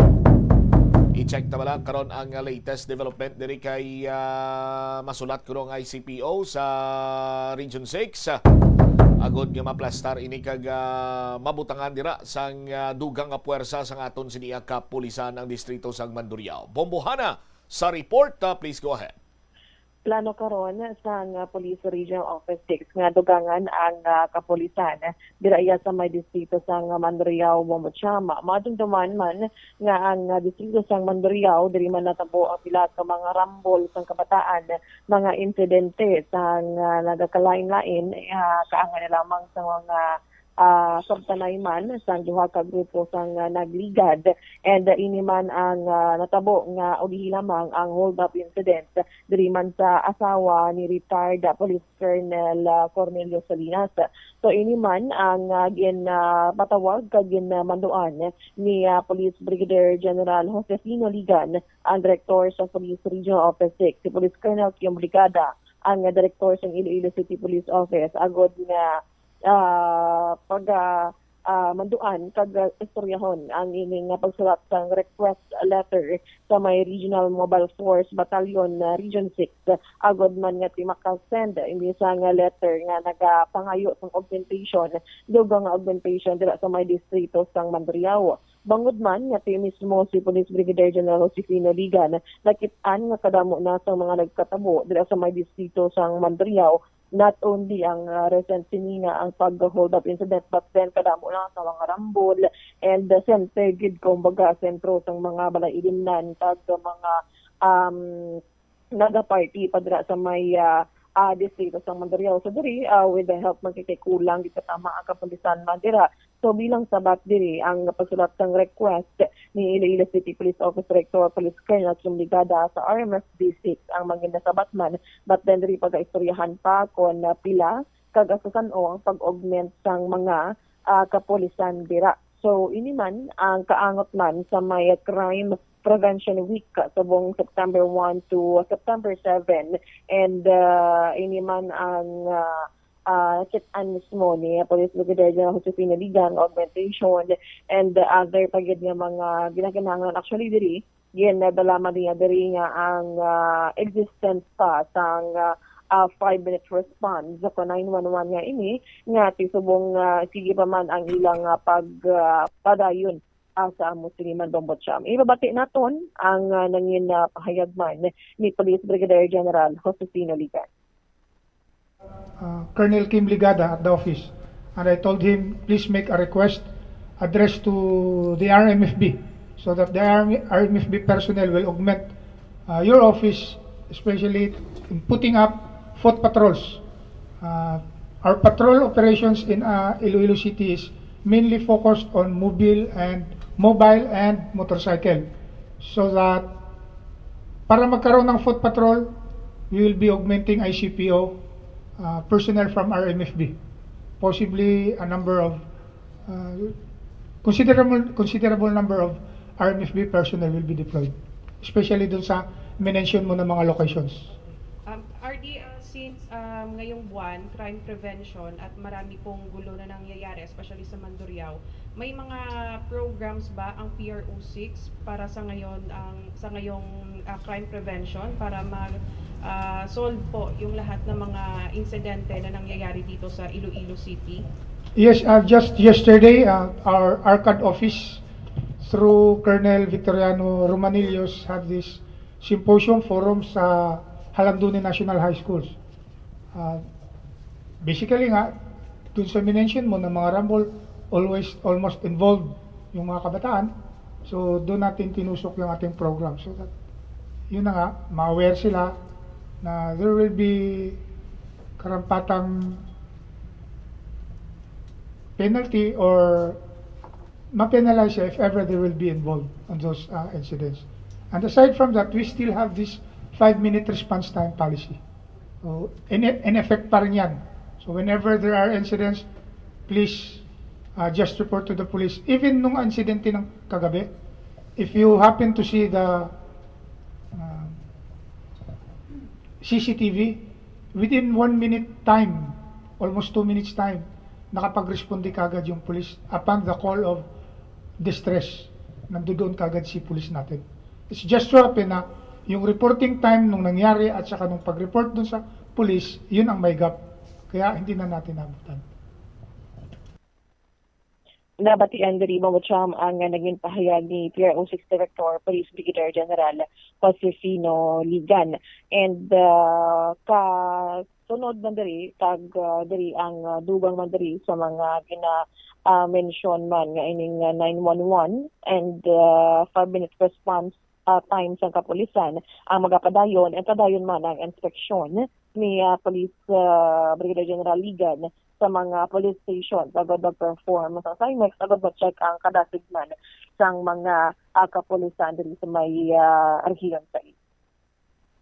May request letter nagali diri si Mayor Inday Raisa Treñas Bombo Hana sang last September 3 pa, no? Pero ang request niya magahalin sa ICPO nga ma-request sila sa ICPO regional office nga mag-request sila sa Regional Mobile Force Battalion nga deployan dira kay sa letter ni Mayor Inday Raisa dated September 3 ti nagapangayo di siya sang additional 216 na PNP uniform personnel para lakip na lang diri pag-support sang 5-minute response time kay ti hambali ardi gani padayunon niya man ang mga programa ni General Torre, no? Bumbuhan ang latest kuno nga personal complement sang Iloilo City Police Office 999 PNP personnel, pero sang August 12, 2025 ang ICPO may ara sang actual strength nga 1,181 PNP personnel. May sobra 182 nga over authorized number. This office was allocated 300 recruitment quota sa mga nakalain-lain sining various provincial offices i-distribute pa ini. Bombo Hana, but may araman sang request gali sang additional pa nga tawag sigari puwersa man nakapalabot gali prior pa man sining mga insidente si Mayor Inday Raisa Treñas, but siguro ano na lang ini tawag sining ani dudugang na lang ni ang letter for RMFMB. Yes, tama ina Bombacham kay indicated sa 3 mile from the office of Mayor Isa Treñas, but then ang madugay naman nga ang kakulangan sa kapulisan diri sa syudad kay last time kadamo naman tumagit pang turnover abin nga mga patrol vehicles. So diri ang mention diri ni Police Brigadier General Josefino Ligan ang magtaho sa mga patrol, sa mga mobile patrol kag mismo nga mag-foot patrolling mismo sa mga areas sa mga masako diri man sa may syudad sa Iloilo agad malikawan na ang mga krimen pa siya. All right.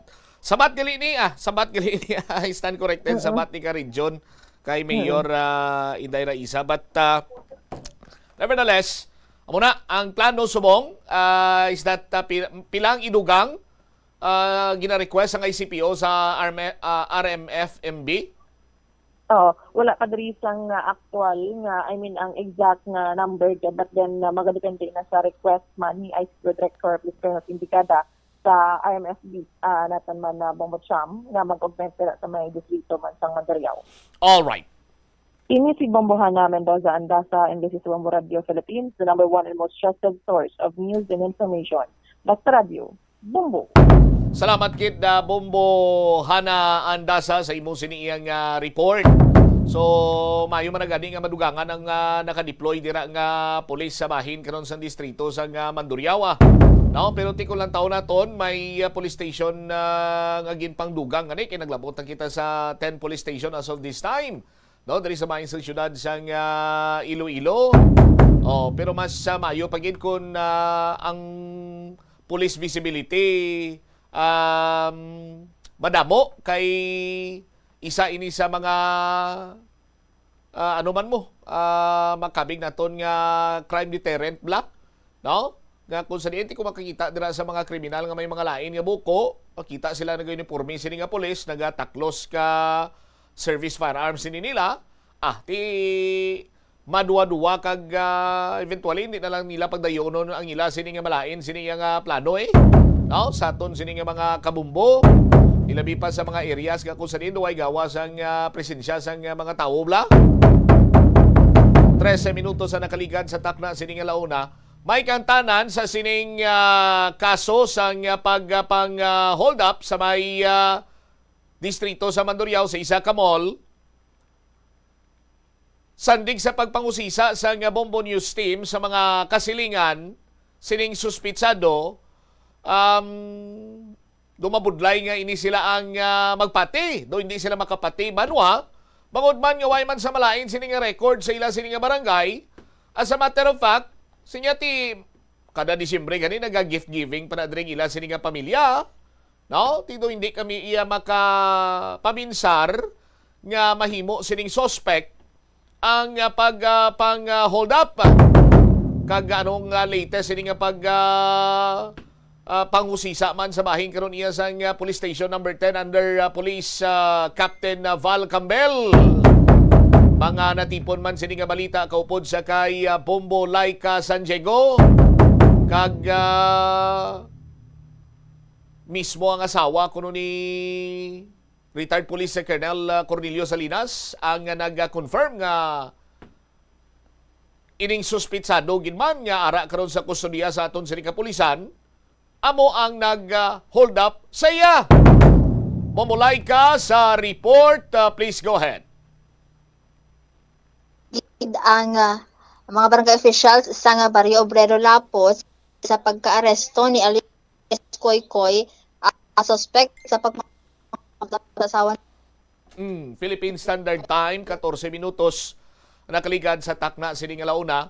Sa ilog kita sa isa ka linya abi Bombolike para nga duro-diretso aton sini iyang pag-checkar man or pag-plastar mo sa imo sini nga balita, no, para nga mahisayran ginaton kag mapamatian man naton ang bahin karon sa mga kasilingan barangay official, no, kag gating wa makita ang makalabot sa pamilya but ginarespetar man naton ang ila sini nga desisyon nga magpaiway lang anay sa paghatag man sang statement.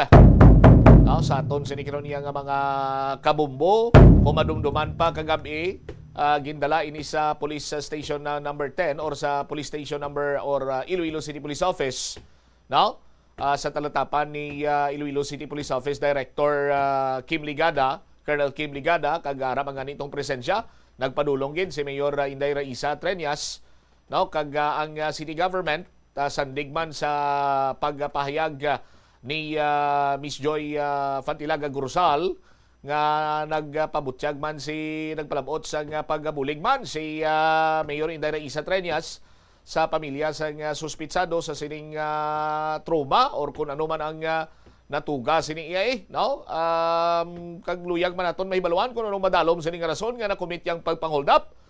Bombolay ka, please come back.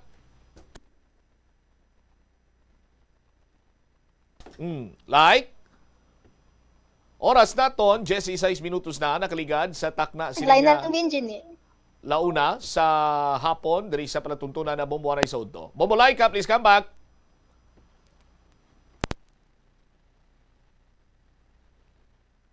Oras sa liwat naton 17 minutos ang nakaligad sa takna sining launa diri sa palatuntunan na Bombohanay sa Udto sa DYFM Bombo Radio Iloilo. Alright, balikan ta. Bombolay ka, please go ahead. Nagakatingala gid ang mga barangay officials sa Barrio Obrero Lapos sa pagkaresto ni alias Koykoy, suspect sa pagpang-hold up sa asawa ni retired Police Colonel Cornelio Salinas sa isa ka mall diri sa syudad sang Iloilo sang gintalikdan nga adlaw. Sa interview sang Bombo Radio kay Barrio Obrero Barangay Kagawad Arnold Denopol, iya ginpahayag nga ang iya pagkatingala no sa natabo nga pag-aresto sang suspect nga si alias Koykoy kay wala man inisang record sang bisan ano nga krimen sa ila barangay amo man sa mga kapulisan.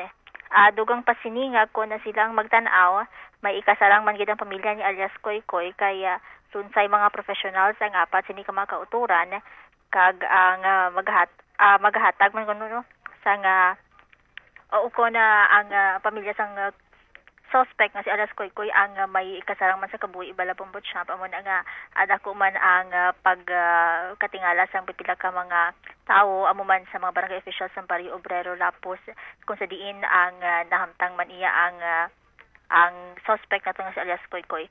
Kag dugang pa sinino nga kung sila ang magtan-aw sa may sitwasyon man sang sining si suspect nga si alias Koykoy, ang pamilya sini nagabuliligay ni sila nga mag-ulutod kag ang si Koykoy si alias Koykoy ang nagapamaligya man sang siomay sa tagwa sang ila balay agud pan kuntani nga makapian-pian sa iyang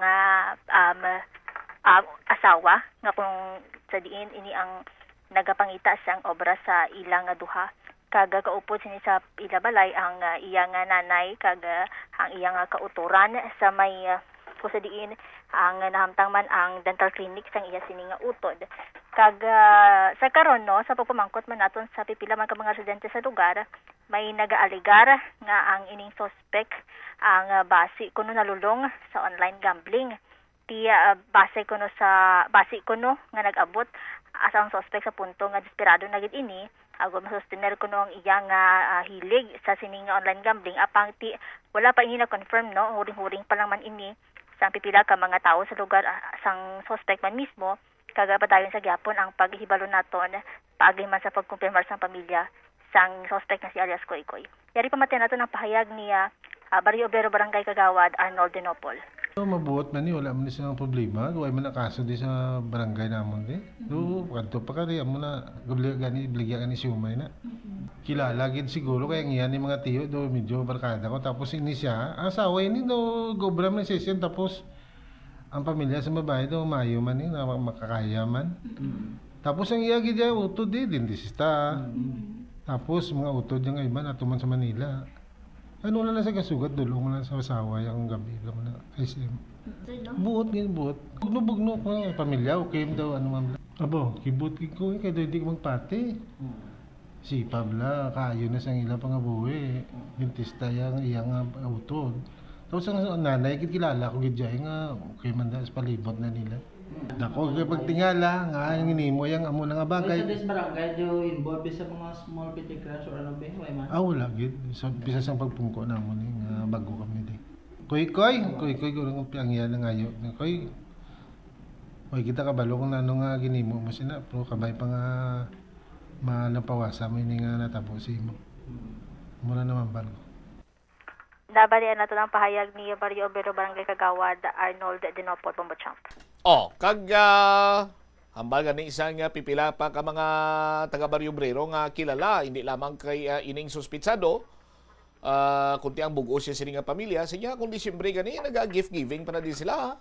Sakto ang balik Kagawad nga mayong iya sining pagpangabuhi but just the same sa aton sino makabumbo hindi man kita makambal nga ini siya ang inosente sa aton sini nga mga kauturan. Pero kung lang tawon mong iya sini nga background, ang iya sini nga pamilya, bisan si Kagawad nagahambal nga mayong ila sini iya nga pangabuhi. Bumbulay kag do hindi magsulod sa paminsaron sa barangay official kag sa iya sini mga kasilingan nga mahimo niya nga mo sini iya nga sahi sa nga buluhaton. May pagpangduwa-duwa sa mga nakakilala sa pamilya kag mismo sa sining suspitsado.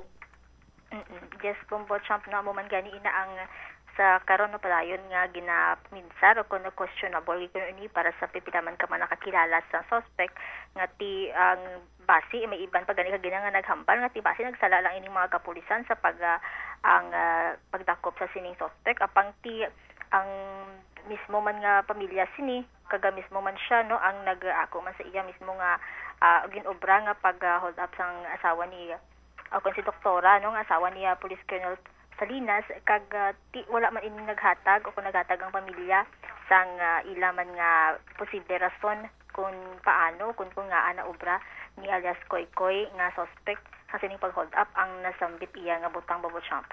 All right. Ini si Bombolay Kasandagan Testes Bombo Radio Philippines, the number one and the most trusted source of news and information. Basta Radio. Bombo. Salamat kid Bombolay Kasandagan sa imo sining follow-up report. Kung may admission sa bahin karon sang suspitsado,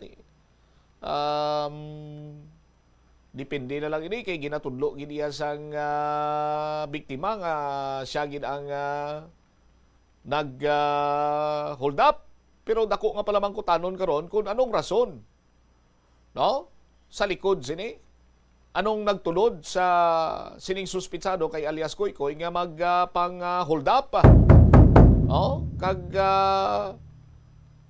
gabilin man kita sa abilidad sang aton sini kapulisan subong, no? Nga gilayon sini nila na dakpan ang suspitsado, no? Muna nga balila nga budlay-budlay kuha pa bala. No? Halin sa pagsuyod sa mga kuha sa closed circuit television hasta nga sa pagkasapo sang wallet sang biktima natubod sa kundiin halin ang wallet kung sino naghaboy kag ginsunod sini nila kag dito natukiban, no? Nagalaom kita nga kung may iban pagid sini nga krimen, hilabi pa kung ang imbulbado sini Iya Banwa is an ordinary citizen of Iloilo City, amo man sini kasupog, no? Sa pagtungod sa ila sini nga trabaho ang aton sini kapulisan. Kay hindi naton luyag sinadiri karon Iya Banwa nga malamuran ini sang kung ano pa sini iya nga mga sirkumstansya. Kay kumo asawa sang retired police colonel nga nagapungko karon Provincial Disaster Risk Reduction and Management Officer. Kay kumo isa ka doktora.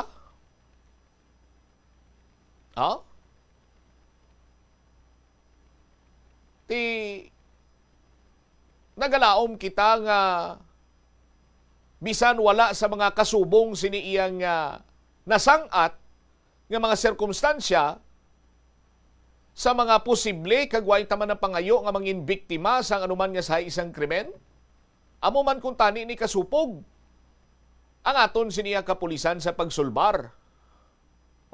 Hindi man kita gusto nga madugangan pagid sang lamuran sa mga istorya nga kasubong kay kumo nagpahayag si retired Police Colonel Cornelio Salinas nga the city is not safe anymore. No? Ang mga streets sa syudad sa Iloilo hindi na safe, ang mall hindi na safe. Kag nagapati ang retirado nga pulis nga membro or kahimuan sang isa ka organized group. No? Tapos nagpagwa sang mando ang aton sining alkalde nga dapat within 48 hours masulbar ang nasambit sining karon iyang krimen, madakpan ang responsable sa sining krimen. No? Tiluyag na tundulaon ang mga kasubong sina nga posible makahatag sang lain sini iya karon nga pananawan sa mga pumuluyo sa syudad sa Iloilo. Dapat ang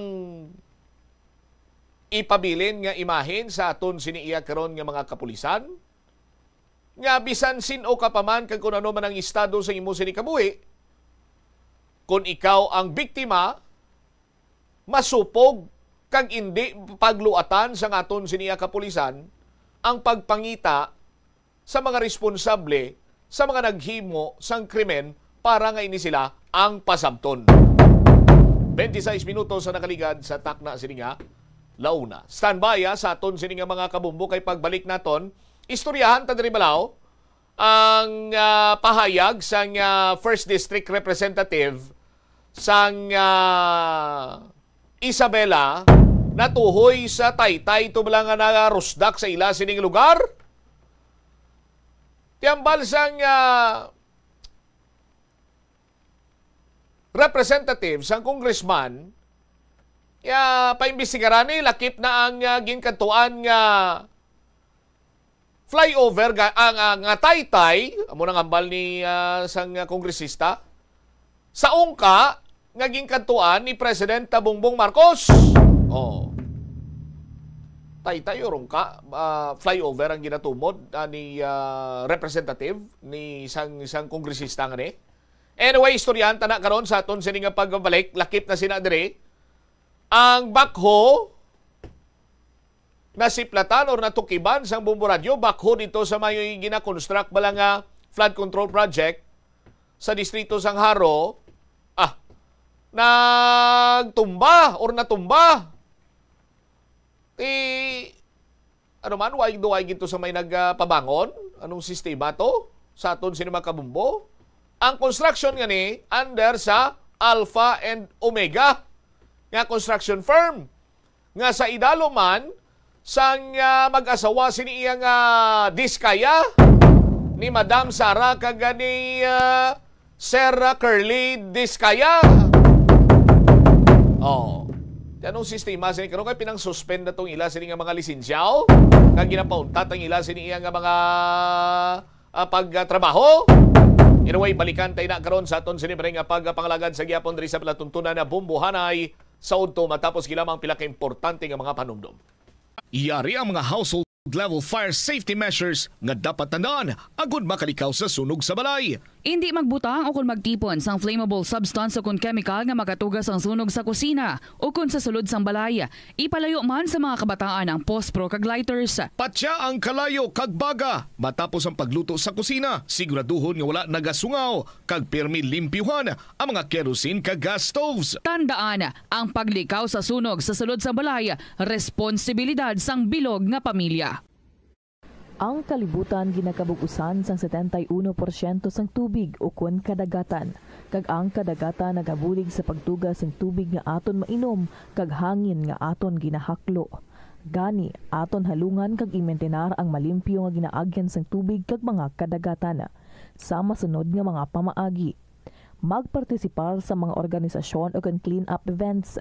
Likawan ang paghaboy sa mga basura kung sa diin lang. Buhinan ang paggamit sa mga single-use plastic. Hindi pag-i-flush o kung ihulog sa mga lababo ang mga basura sa panimalay, kaangay sang plastic straw, auto fluids, kag mga grasa. Kadagatan proteksyonan, kag limpyuhan. Ini nga pahanumdom ang ginadulong sa imo sang the #1 and most trusted radio network in the country, Bombo Radio Philippines. Basta Radio! Bombo! Hindi lamang sa jeans o kung tugas ang katigulangon ang rason sa hair loss o kung pagkaunot sang buhok. Natukiban sang health expert sa South Korea nga ang hair loss ang tuga sang environmental factors. Sa bugos nga kalibutan, nagalabot sa 4.2 million ang nagakapatay bangod sa outdoor air pollution suno sa World Health Organization. Mas sobra 90% sang populasyon sa kalibutan ang nagaistar sa populated areas sa diin ang heart attacks, aggravated asthma, irregular heartbeat kag poorer lung function ang pila lamang sa epekto sang air pollution. Ang kasubo kag depresyon ang hindi pareho nga balatyagon. Ang depresyon ang hindi gulpiyada lang nga nagakatabo sa isa ka tawo. Masami man nga ginakabig sa mga tawo nga depressed ini bangod sa kasubo nga nagakabatyagan. Ang kasubo temporaryo lang nga nagakabatyagan sang tawo kag masami nagadugay sang pila lang ka adlaw. Samtang, makabig naman nga nag-experience ikaw sang depresyon kung masobre na sa 3 ka bulan nga nagabatyag ikaw sang kasubo. Importante nga mahibaluan ang mga naga-trigger sa nga mga balatyagon, agud nga mahibaluan kung paano ini nga bulngon. Sa pagbugtaw mo sa aga, cold baladayon nga tubig ang imo ginainom? Ay, dali lang, wait a minute. Para sa ininit. Suno kay Dr. Deborah Weatherspoon, isa ka advanced practice nurse, mas maayo nga mag-inom sang alabaab nga Bombo Radio Iloilo, Philippine Standard Time, 32 minutos na nakaligad sa takna sining alauna. Balik diri sa pagpangalagad sang bomboanay sa udto sa DYFM Bombo Radio Iloilo. Posibleng nga malakip nga pag-imbestigaran ang Ungka flyover kadungan sa pagpangusisa sa rusdak nga taytay dito sa may Isabela. Amo ining napakigbahin ni Isabela 1st District Representative Albano sang inisya ang ma-interview sang Bombo Radio sa News Center kagina, no? Sa aton sinima kuturan. Sa mga kabombo naton nga na-miss kagina ang interview sa kay Representative Antonio Albano, yari siya sang ma-interview kagina sa Bombo News Center. Sa inyo kong at welcome sa Bombo Radio Philippines. Nababanggit ho ninyo sa atin dati na naghain po kayo ng resolution para po investigahan. Una, yun pong bumagsak na Kabagan Santa Maria Bridge na kailan lang po binisita ni Pangulong Ferdinand Marcos Jr. Ano pong mga development po dito, Kong? Opo. Unang-una, nagkaroon na kami ng briefing last week. And then we are resuming hearings next week. My resolution ay napunta po sa public accountability ni Terry Ridon. Nang sa ganun, makita kung sino yung mga sala doon para tawag natin lahat ng mga contractors to give their air on side also for due process. And on the second, we will be given the action items that was promised to us by DPWH Secretary Manny Bonoan to see what happened to this bridge, and also to also communicate to us kung ano ang gagawin. Kasi hindi naman pwede nakatiwangwang lang yun because major bridge linking Santa Maria and Cabagan, at kawawa yung mga tao dyan. At doon sila sa maliit na bridge, the overflow bridge, ngayon at malaki ang tubig, hindi nakakadaan yung mga tao. Malaking pinsala po sa mga taga Santa Maria at Cabagan ang nangyayari. So, rest assured, di kami titigil dito sa Kongreso para imbestigahan ito, at I expect also that the President's agencies, yung mga anti-corruption committees nila, yung COA nila, ay magbigay na rin ng report. Nang sa ganun, the whole system, both of the executive and Congress should be able to investigate this and shed light on what will happen to that bridge and what happened to that bridge. Initially, kung may nababanggit po kayo na parang pagkakapareho nitong designer, iisa yung designer nitong mega bridge dyan sa inyo at yung mega bridge dun sa may Ungka flyover, sa may part ng Iloilo na binisita ho. Dalawa sa mga binisita ni Pangulong Ferdinand Marcos kamakailan. Ano pong development po dito ko? Nag-file ako agad ng investigation sa Isabela Cabagan Santa Maria Bridge. DPWH has already informed me ahead of time that they will file a case against the contractor who designed the bridge, because that is the same contractor na dinisign yung bridge dun sa Iloilo na binisita ni Presidente. At nakita na faulty, na hindi rin nagamit yung bridge dun dahil dun sa design fault. Yun po ang findings na nakarating pa sa akin, but I'm still investigating in Congress kasi wala akong kinalaman ng congressman sa pag-implement ng project Tagakuha lang ho kami ng mga, hopefully, ng chunk or what we call necessary projects that we have to bring to our district, because that is the job of the congressman. So far, Kong, nag-commit naman po ba itong contractor at designer ng dalawang bridge na dumalo sa pagdinig? Ay, dapat lang kasi patatawag natin yung mga construction companies doon, lalo na yung nag-design. Yun nga sinasabi natin, yung design. At kasi nangyari ito even before I was congressman.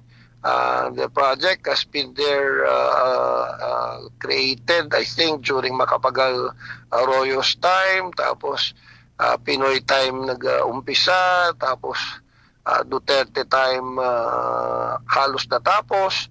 Tapos, kawawa naman si Pangulong Bongbong Marcos, siya na lang yung nag-inaugurate, yung parang nasira nung nangyari. So, importante na malaman natin dahil napakalaking halaga yung nangyari dun sa probinsya ng Isabela, yung bridge na yun. Lalo na sa distrito ko, 6 years pa lang tayo, halos 10, mahigit 10 years na yung program na yun. So, more than anything, we want to make sure that the public is safe na ano ba yung solusyon din at saka kung sino may sala. Sabi nga ni Presidente, sorry kayo kung kaibigan kayo dati na hindi na kayo magiging kaibigan kasi may anomalya kayo mga ginawa. Pero I don't even know hindi ko man kilala yung nag-design ng project at saka yung construction company. Nor have I met also with the maker, which is Interior Builders, I think, or something. RD Interior. RD Interior, yes. Kahit hindi ko nga makikilala siya pag nakita kami sa daan. So, And kasama na po bang imbestigahan dito ang Ungka flyover sa Iloilo na nababanggit niyo kanina na may parehong designer sa Cabagan Bridge? That will be, of course, in deference to them because it is not my district. I cannot naman, of course, meddle into Iloilo. But I understand from the chairperson, Terry Ridon, Congressman Ridon, that they will include this because these were all mentioned by the President. And I'm sure the congressman or congresswoman and the people there would like to know what happened also to their bridge. But in the same manner, nakakatawa na ang nag-design doon sa Iloilo Bridge at saka nag-design doon sa Santa Maria Bridge ay isang kumpanya at parehong palpak. Okay. From time to time siguro... Deriwavit sa ton sining mga kabombo interview sa kay First District Representative Antonio Tony Pet Albano, ang representante sa First District sa Isabela. Kung sa pagkahibalo, kung malakip sa investigasyon, ining issue sa bahin sa Ungka Flyover, Ungka Bridge pa ganing tawag sinin nila.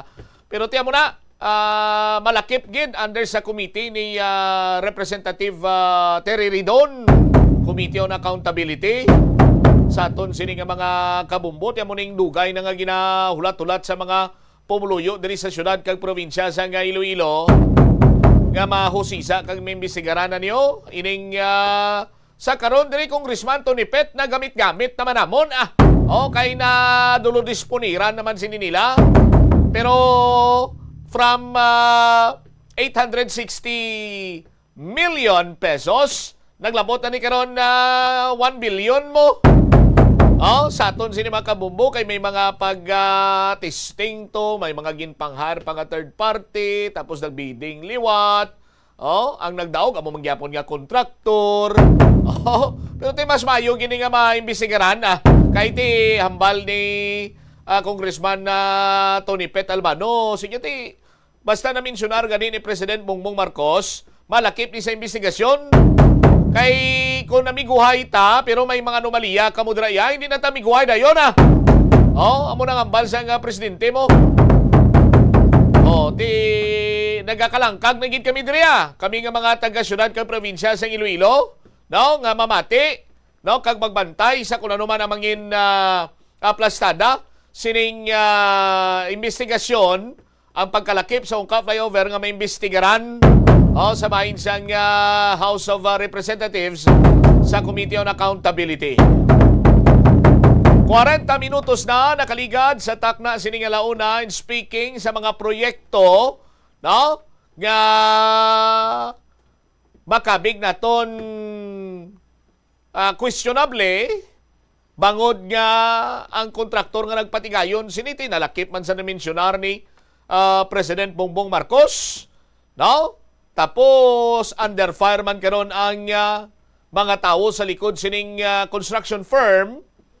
Bangod gani sa sining may mga pinakadako sining nga nakuha iya banwa nga mga proyekto. Tapos yung iban mga ghost project pa. May flood control project kinapatigayon sa distrito sa Haro.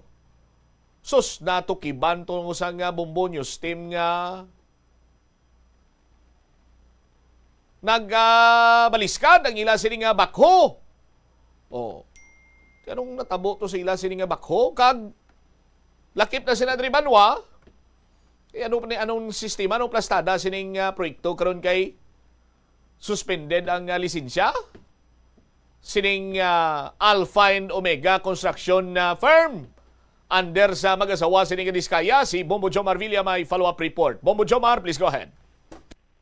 Yes, Buputsamp subong sining hapon patigayon non ining pag-rescue sining bakho nga natumba sa sining ongoing project mismo sa may area karon sang Takas Haro ining flood control project. Ang ining bakho ginapanagyahan ini karon sang kontraktor sining Alpha and Omega construction o General Contractor and Development Corporation. Bumbucham kung sa dinti na tumba ini kagabi. Based diri sa pag-usisa naton sa pila nila ka mga personnel kay may mga pila pato ka mga individual ang ara sa area. Pero sa pagtrabaho sini do ginuntat ang pag-construct sining flood control. So may isa kita to sa interview amo ni si Sir Bonjo Atis ang checker sa may nasambit sa karon yang area Kag sunod sa tungdan, gin-unload gali ning backhoe kagabi. Kag sunod sa iya, halin kuno ni sa pihak sini nga site. No, way lang sa may gin-mention kung sa diin sini nga site ang ining backhoe nga dalon kung tani sa lugar.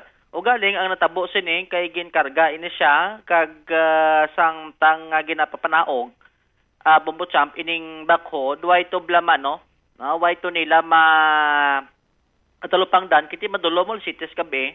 Way to nila matulupangdan nga ang pihak sini nga side sang backhoe ang natuon na sa mahumok sini nga porsyon sang duta no kay dra area limited abi ang space mo sang sining mga salakyan especially kung mga heavy equipment limited siya no amo na siguro nga ti way to matulpangdan sang operator nga ti samtang nga nagapanaog sa backhoe didto siya nga nakalapak ang pihak sining nga side sang backhoe sa mahumok sining nga porsyon no sang flood control o kon sa sining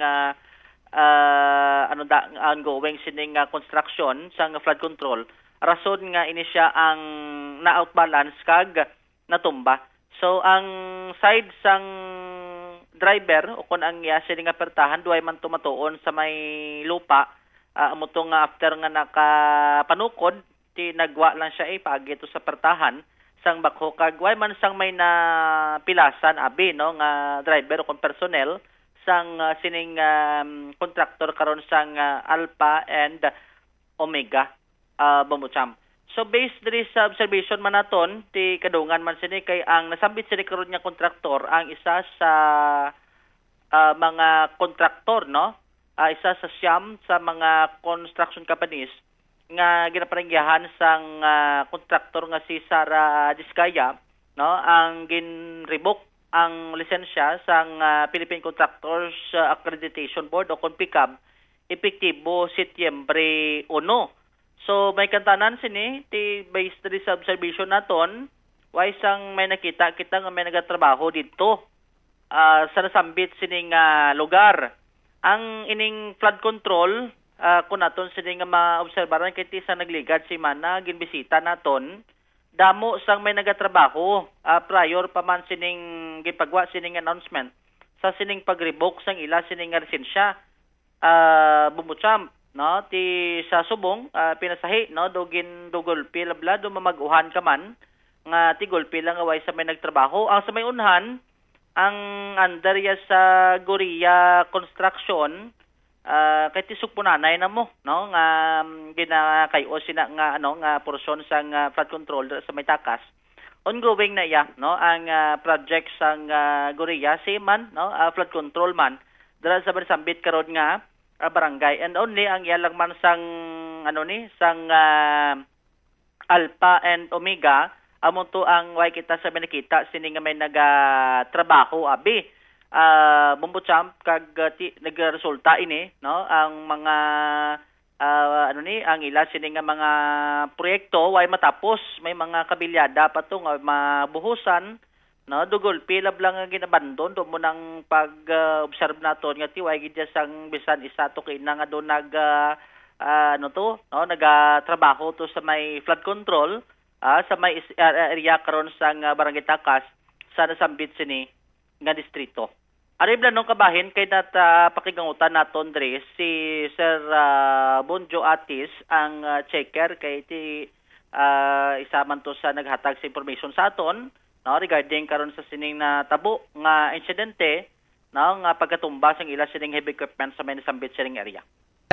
Ano siya na dulas sa sa trailer pagbaba. So bali saan galing yang bako? Sa dito man. Or sa Manila pa? Dito sa Picas side. Ha? Kabilang side. Kabilang side. Okay. So bali unload sana kayo? Unload. So kamusta pagkatapos na ipit yung driver Okay naman, okay. Ha? Okay naman yung operator. Hindi naman siya Walang I see, okay. So bali nakalabas siya? Saan siya dumaan? Hindi pagbagsak niyan, lumok siya. Wala. Nandiyan lang talaga siya. Wala. Dyan yung driver sa loob. Ay, so paano saan sa dumaan sa pertahan din? Sa pinto? Sa pinto. I see. So yung driver wala namang injury? Wala naman sir. So anong plano natin ito, sir? I-rescue siya? I-rescue. Kailan, sir? Mamaya siguro. Mamaya lang. Sige. Thank you, sir, ha. So bali sa ano kayo dito sa sir, sa Alpha and Omega? Checker na ako dito, sir. Checker. Saan daw umagi yung drive ng yung operator ng backhoe? Sa pinto. Akala ko sa puwertahan. Doon na doon na shock tabla. Wow, shock. Kay Tagalog galin isla. Do bang iba sila mga Bisaya, doon di matak Bisaya, tumo doon nagtagalog na lang. So nagdayos pala yung yung bako nagdayos. Kaya nagbalintuwad diyan. Lapit na lang tani nga makatungtong sa lupa. Bumbutsam ti pagdayos niya ang gintupaan niya to humok man.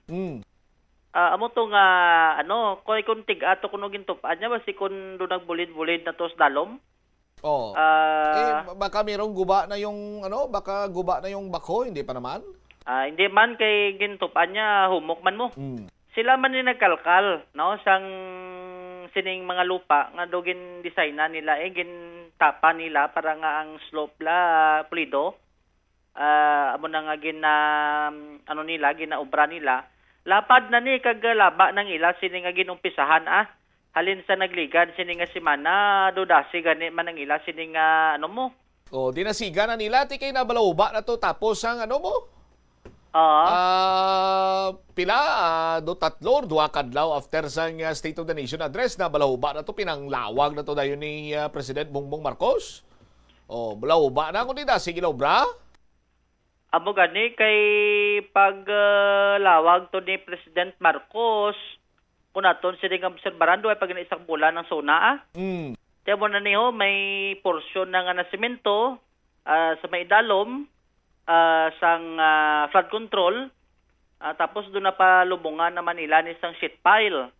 Bumbutsam tiyo galing bangod posible man sa sining pagribok sa lisensya basta amo maning epekto karon nga away sang may nagatrabaho sa idalom karon sang Alpha and Omega sa may area karon sang project sa may sining flood control sa may barangay Takas sa distrito sang Haro, Bumbutsam. Ti anong matatabo dito, Bumbo Jomar? Pupuli na lang yung mga tinawo ng Alpha and Omega? Ati way pa ban mabalaan kay based to sa pag-usisa ta way man sila idea kung anong matabo sini.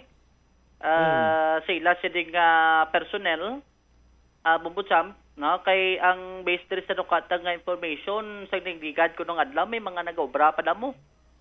Ang ginsimento taganis dalom do ay pa man si manahan subot silingon prior pa man sini may nag-obra nga mga individual sa dalom karon sang Alpha and Omega adra sa Manisambit sining area. Amo lang ni after nga Pero yung kalabana na umubra diyan na mga tinawo ng Alpha and Omega kung hindi Tagalog, Bisaya.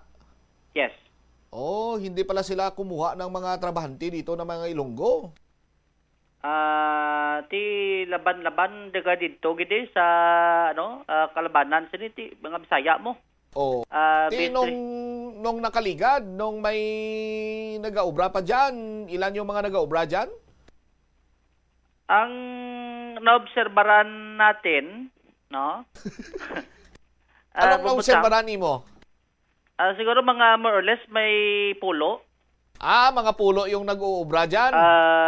Individual. Pero way pa to sang, way pa to sang heavy equipment kita nga nakita. Wala ka pang nakita na backhoe?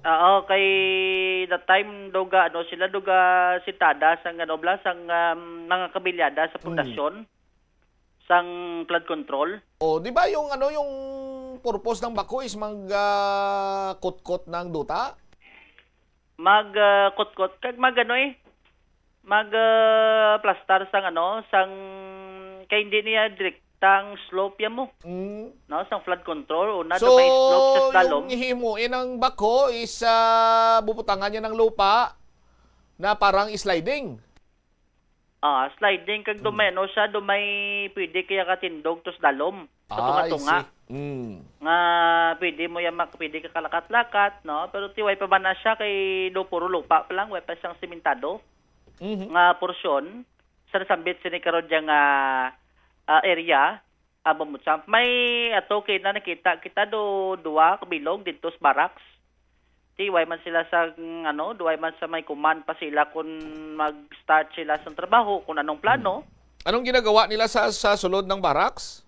Aga pungko man lang to kag iban daw nakasibilyan nam lang kag duway man sila nagasuksok sa mga sa mga panapton nga pang gid safety nila. Base kung malagaw sila makadtos la guro sa mall?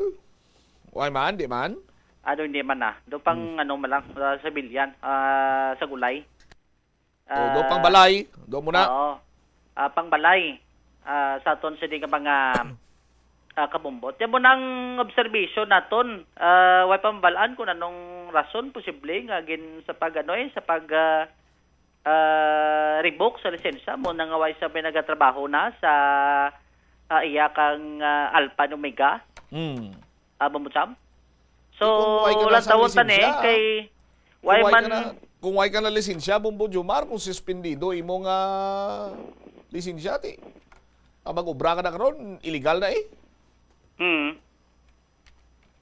Kay kung nang taon, tading ila sining project billboard, way pa nisang date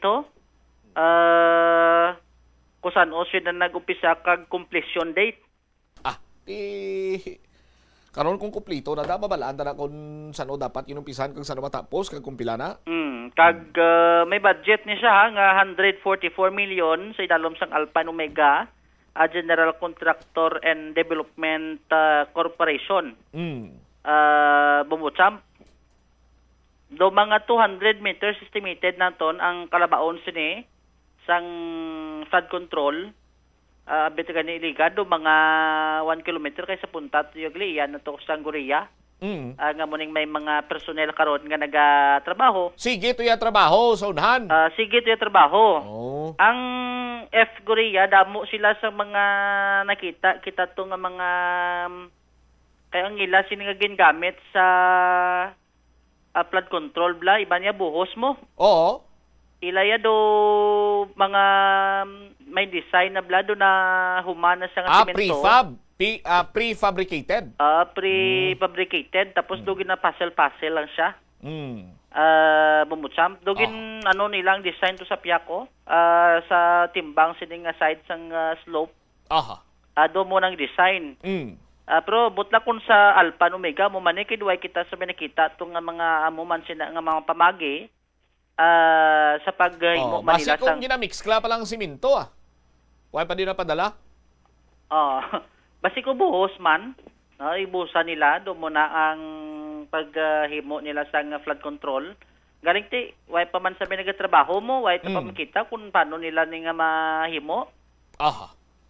Ang nasambit sa ni karon nga proyekto Bumutsamp. All right. Ini si Bumbo Jomar Consumo Villa para sa number 1 most trusted source of news and information. Basta Radio. Bumbo. Salamat kid Bumbo Jomar Villa sa imo sining balita direktamente sa may area sa distrito sa Haro. 144 million inang worth sang flood control project. Kalugon lang sang kwarta ng mga limunaw, no? Sa aton sila mga kabombo. Pero kung aton sila nga balik-balikan, damo na sa mga kontraktor nga nakabaton sang mga proyekto nga dumalagko man sa pangkabilugan sa tagsa kag nagkalain-lain sining administrasyon. No, nga nag-agi diri sa pungsod Pilipinas. Kung aton balik-balikan sa aton sining mga kabombo, no, ang Arroyo Administration, Arroyo Administration ginabansagan ning reyna ng kalsada kay more on sa construction niya siya mga proyekto to mga karsada no, sa aton sini nga mga kabombo tiyari ang mga kontraktor nga may dumalagko sining pangkabilugan na during a certain administration nakuha nga mga kontrata sa aton sini mga kabombo. Mauna kita sa New Wington Builders Incorporated, top 10 nga mga contractors formerly E. Garjola Construction. Ang total value of awarded contracts is 7 billion 214,844,944 pesos and 45 centavos. Amo ni siyang top 1, nagapang 2, Equiparco Construction. 6,108,585,000 pesos, 651 pesos rather. 58 centavos. Philbest, lapit man 6 bilyones. Vicente Tilao Construction, 4 bilyones, 4.6, 4.6 billion pesos. Pitlapit 4.7 JSG Construction Company, 4.4 billion. LRTK Builders, 2.8 billion. Hightone Construction Development Corporation, 2.8 billion. Sunwest Construction, 2.8. No, 2.7 na din mo. Round off ta na lang. Grace Construction Corporation, 2.4 billion. Persan Construction Incorporated, formerly Persan Construction, 2.3 billion pesos. Anong nagsunod sa Arroyo Administration? Siyempre, Aquino Administration, ining mas kilala bilang Daang Matuwid. Sa aton sining mga kabumbo. Ang nagapanguna diri amo ang Equiparco Construction Company, 17.2 billion. Northern Builders, 14.5 or 14.7 billion. Ulticon Builders Incorporated, 12.3 billion. 3W Builders, 11.6. IBC International Builders Corporation, nagapang 5. Top 5. No? 11.5 kay 11 billion 491,684,819 pesos and 79 centavos. Amo nang kabilugan sini nga na award sa International Builders Corporation. No, IBC. Vicente Tilao, sounds familiar. 10 billion, 10.9. St. Gerard, oy. St. Gerard. Bao naka 10 billion man sila, 10.7 billion sila during the Aquino administration. ESR Construction and Development Corporation, 10.3 billion. FFJJ Construction, 10.3 billion. Kagabi Vicencio Construction, 9.1 billion. So muning mga kontraktor nga dalagko ang ila sini nga ginaward sa ila during the time of Aquino administration, di Daang Matuwid. Next amo ang Duterte administration na. All right. So yan ang pinakataas man, top 1 sa na-award nga mga kontrata sa during Duterte administration. Ang taon na ito ni number 1 nga panguna, St. Gerard Construction General Contractor Development Corporation, formerly St. Gerard Construction, 12.3 billion. Bao! Ulticon, batian ko maning Ulticon kagina, 11 billion, 11.1. Equiparco, batian ko maning gina, 8.4 billion. M. Montesclaro, sounds familiar raw. Enterprises Incorporated, 6.3 billion. Zentite Construction Corporation, formerly RC Tagala Construction, 5.7 billion. International Builders Corporation, IBC, 5.2 billion. FFJJ Construction, 5 billion. Northern Builders, 4.9 billion. ESR, 4.8. Legacy, sounds familiar man ang Legacy, 4.4 billion pesos. No? Duterte administration, sa aton sinima kabombo, no, top 10 contractors under Duterte run a record of fraud, delays, and blacklisting. This time, present administration, Marcos administration na Ari Marcos administration, sa aton sining mga kabombo, top 1, SunWest, 10 billion. SunWest, di ba kay Congressman Saldicone? Legacy, wow. SunWest mayara sang 79 ka mga proyekto, amounting to 10.1 billion. Si Legacy Construction Corporation mayara sang 133, 9.5 billion pesos. QM Builders, 90, ari pa, EGB pa, Construction Corporation, 95 projects, 7.7 billion. QM Builders, 96 projects, 7.6 billion. Alpha and Omega General Contractor and Development Corporation na ito nagbalintuwan ang ila sininga bakho sa Distrito Sangharo, 105, 105 ang ila sininga number of projects. No, may ara sila sang 7.4 billion pesos. Gasundanay lang sila sang St. Timothy nga may 105 ka mga proyekto man. Pilang nakabi? Pilang nakabi. Pilang total value projects? 7.3 billion pesos. Top-notch Catalyst, 88 projects, 5.9 billion. Royal Crown Monarch Construction Supplies Corporation, 60 number of projects, 5.7.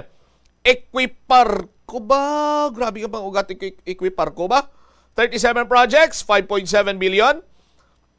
Center Waste Construction, 87 projects, 5.4 billion.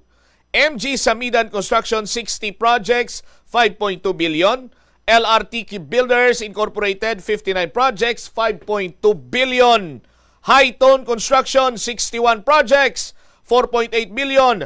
Road Edge Trading and Development Services, 59 projects, 4.6 billion. Kag ika-15, 8J's Construction Services, 50 projects, 4.5 billion pesos. Sa lima sinibanwa, sa aton sini nga mga kabombo, ari na diri ang mga big time or diri na diri ang naulamin karon sa bahin sang issue sang flood control projects controversy. Grabe no, grabe tiba-tiba sila no. Sa aton sini nga mga kabombo, perti ang kabe. Sa aton sini nga mga kasimanwa. Anyway, iban sini mga balita kang impormasyon tugyan naton sa iban sini Manus and Public Affairs Program sang Bombo Radyo Iloilo. Si Bombo Chama Blanco cover kabilin sa imo sa mananay nga hapon, but before that, yari na aton sini nga Christmas countdown. Christmas is a time for sharing, giving gifts for everyone. What matter now is this Christmas we share the love. 111 days before Christmas. This is Bombo Radio Philippines, the number one and the most trusted source of news and information, Basta Radio. Bombo! Hindi ako Kada 39 segundo, may isa ka tawo nga nagakabiktima bangod sa paggamit sang computer. 8 ka milyon sa kada tuig ang ginaatake sang hacker.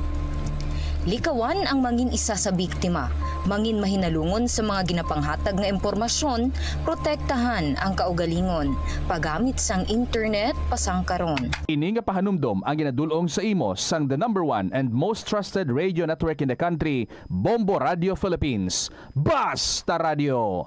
Bombo! Ano bala ang dapat tandaan sa tion nga magbiyahe agod mangin hassle-free ang bakasyon? Yari ang pila ka mga tips. Una, i-check ang health kag travel alert sa napili nga mga lugar.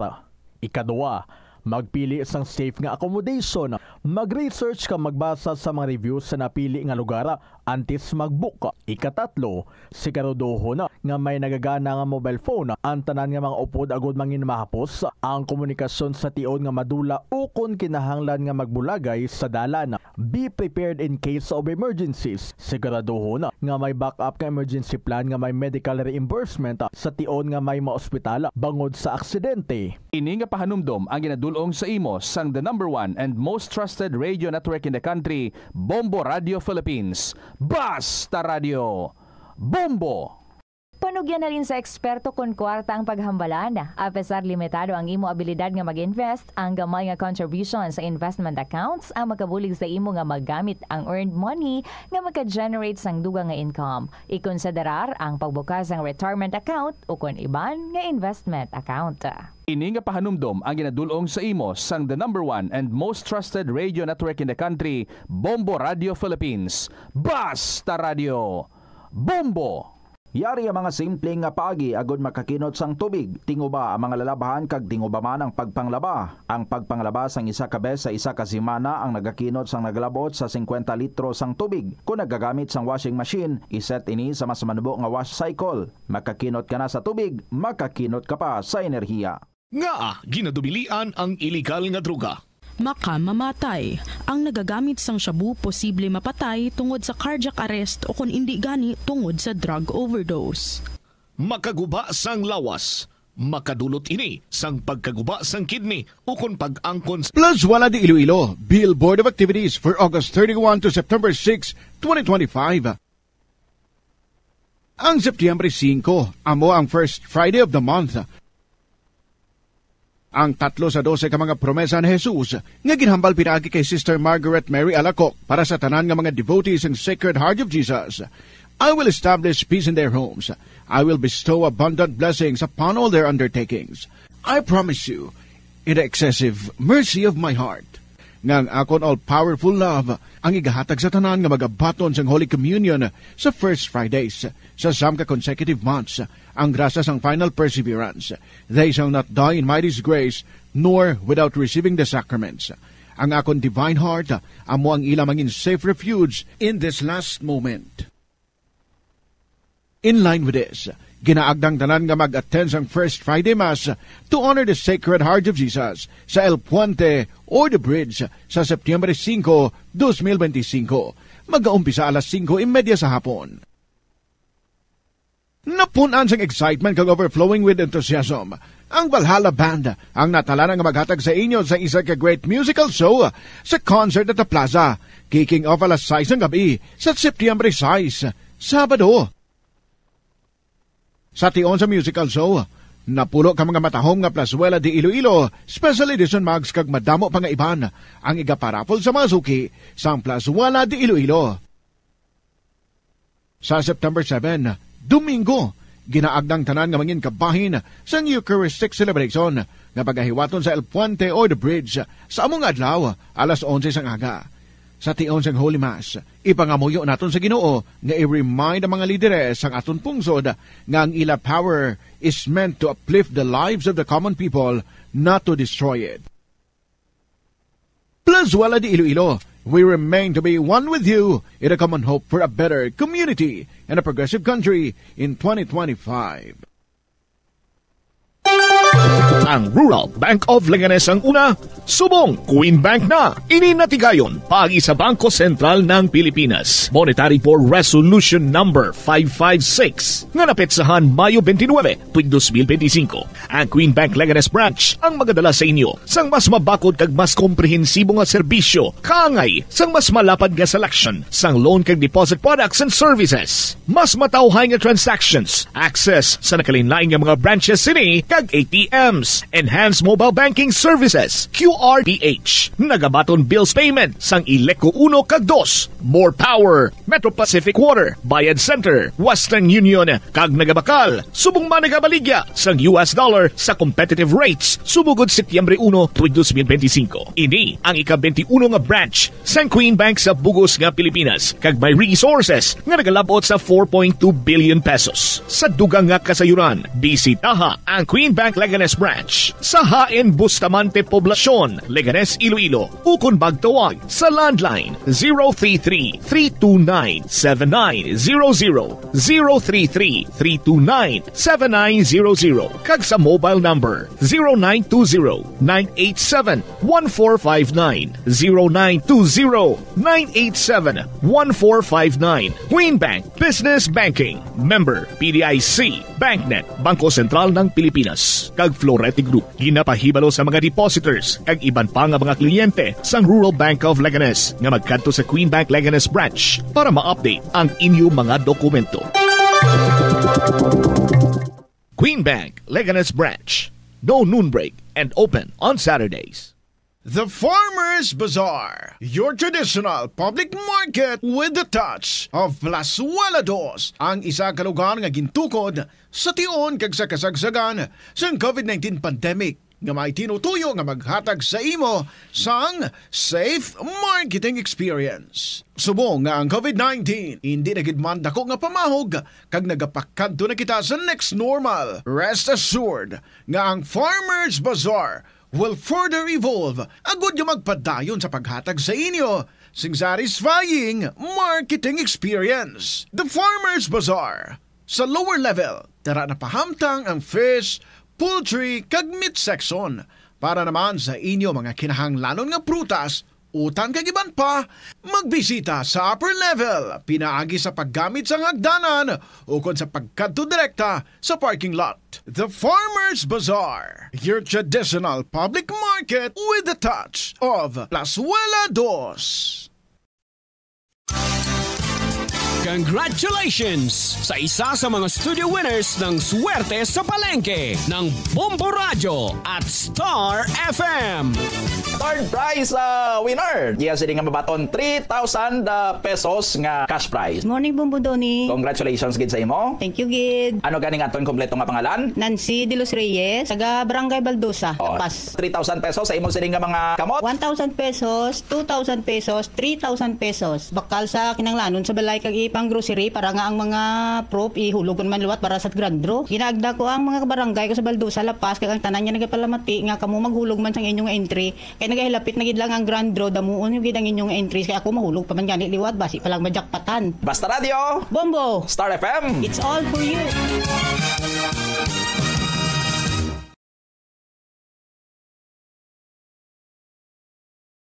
Iya mga simple nga paagi agud makakinot sang tubig. Kaayuha ang mga taga sa tubo kon hose. Hindi tanan nga taga sa mahapos kagilayon nga makita tungod ang mga tubo kon hose ang nakalubong sa duta o kon semento nga bahin sang balay. Kon magsigi ang mga tagas nga ini, mahimo nga magalabot sa 10,000 ka litro sang tubig ang mausik sa isa ka tuig. Maggamit sang leak detection tool o kon magkonsulta sa mga eksperto kon may pagpangduwa-duwa nga may tagas sa mga tubo sang tubig agod ini gilayon nga makaayo. Wala sang adlaw nga ginapili ang mga aksidente. Gani ari ang mga tips nga dapat tandaan sa tion nga nagamaneho. Una, regular nga i-check ang kondisyon sa salakyan, lakip diri ang tire pressure, bastante nga oil kag brake fluid, kag ang side mirror ang dapat nga yara sa insakto nga anggulo. Siguraduhon nga hugot pa ang mga breakers kag matinlo ang air filter. Ikaduha, mag-seatbelt apisar malapit lang ang kaduan. Ikatatlo, mag-signal sa tion. Ito ang Bombo Radio Philippines. Fully digitalized. Numero 1 sa balita, komentaryo, drama at serbisyo publiko. Bombo Radio Philippines. Bombo Radio Philippines. Unmatched. Number 1 and most trusted source of news and information. Basta Radio Bombo. Mayong hapon sa inyo tanan, ini sa liwat si Tita Regine, nag-welcome gid sa inyo sa sininga hapon para sa atong programa. Kahapon lamang program, it's a beautiful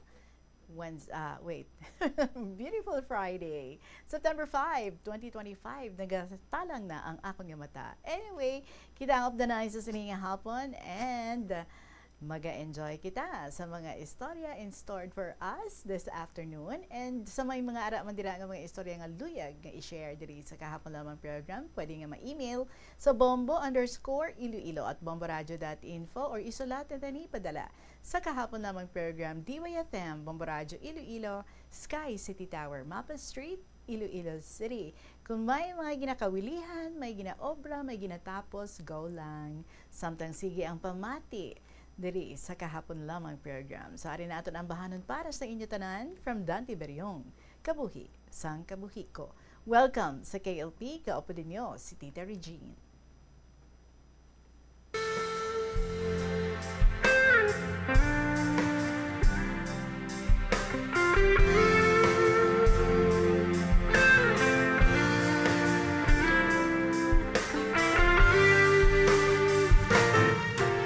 Sa kada adlaw nga ikaw, ako nga madumduman. nagakabalaka ako sa imo kahintangan, kung sa diin ka man subong akong gid nga mabatiyagan.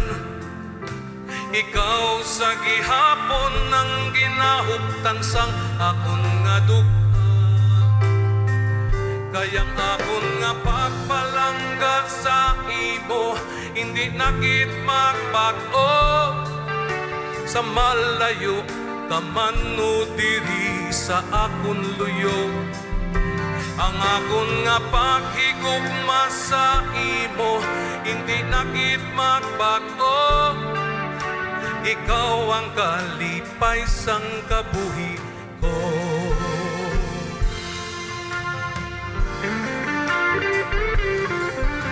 Kung sa diin kita talon sang aton kapalaran, kung ano man ang aton nga madangatan, himpit nga pangako nga hindi gid pagtalikdan, nga mangin kaupot ka sa mga pagtilaw sang kalibutan.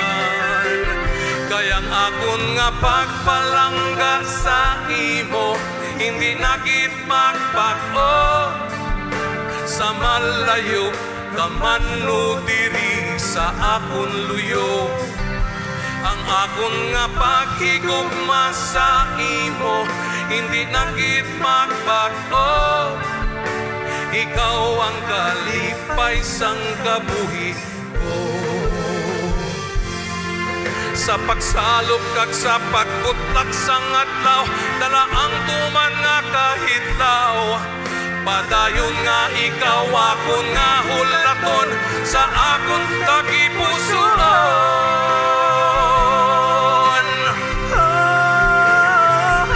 Kaya akon nga pagpalangga sa imo hindi na gid magbago. Sa malayo ka man no diri sa akon luyo, ang akon nga paghigugma sa imo hindi na gid magbago. Ikaw ang kalipay sang kabuhi, ang kalipay nga putli, ang kabuhi sang kabuhi ko. Kabuhi ko, kabuhi sang kabuhi ko, kabuhi sang kabuhi ko. Dante Berriong, kabuhi sang kabuhi ko. And I didn't forget, let us have our Christmas countdown. Christmas is a time for sharing, giving gifts for everyone. What matters now is this Christmas we share the love.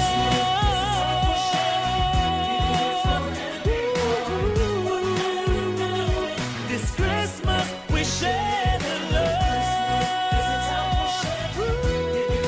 Mga kabombo, 111 days to go before Christmas. 21 minutos, makaligid ang takna ang alas 2 sa hapon, and I am ready nga ibasa ang mga kasaysayan nga nakalinyada para sa aton tanan sa sininga hapon. Una, ang sulat from Rico sa 2nd District. Prepare nga magharakak. Dear Tita Regine.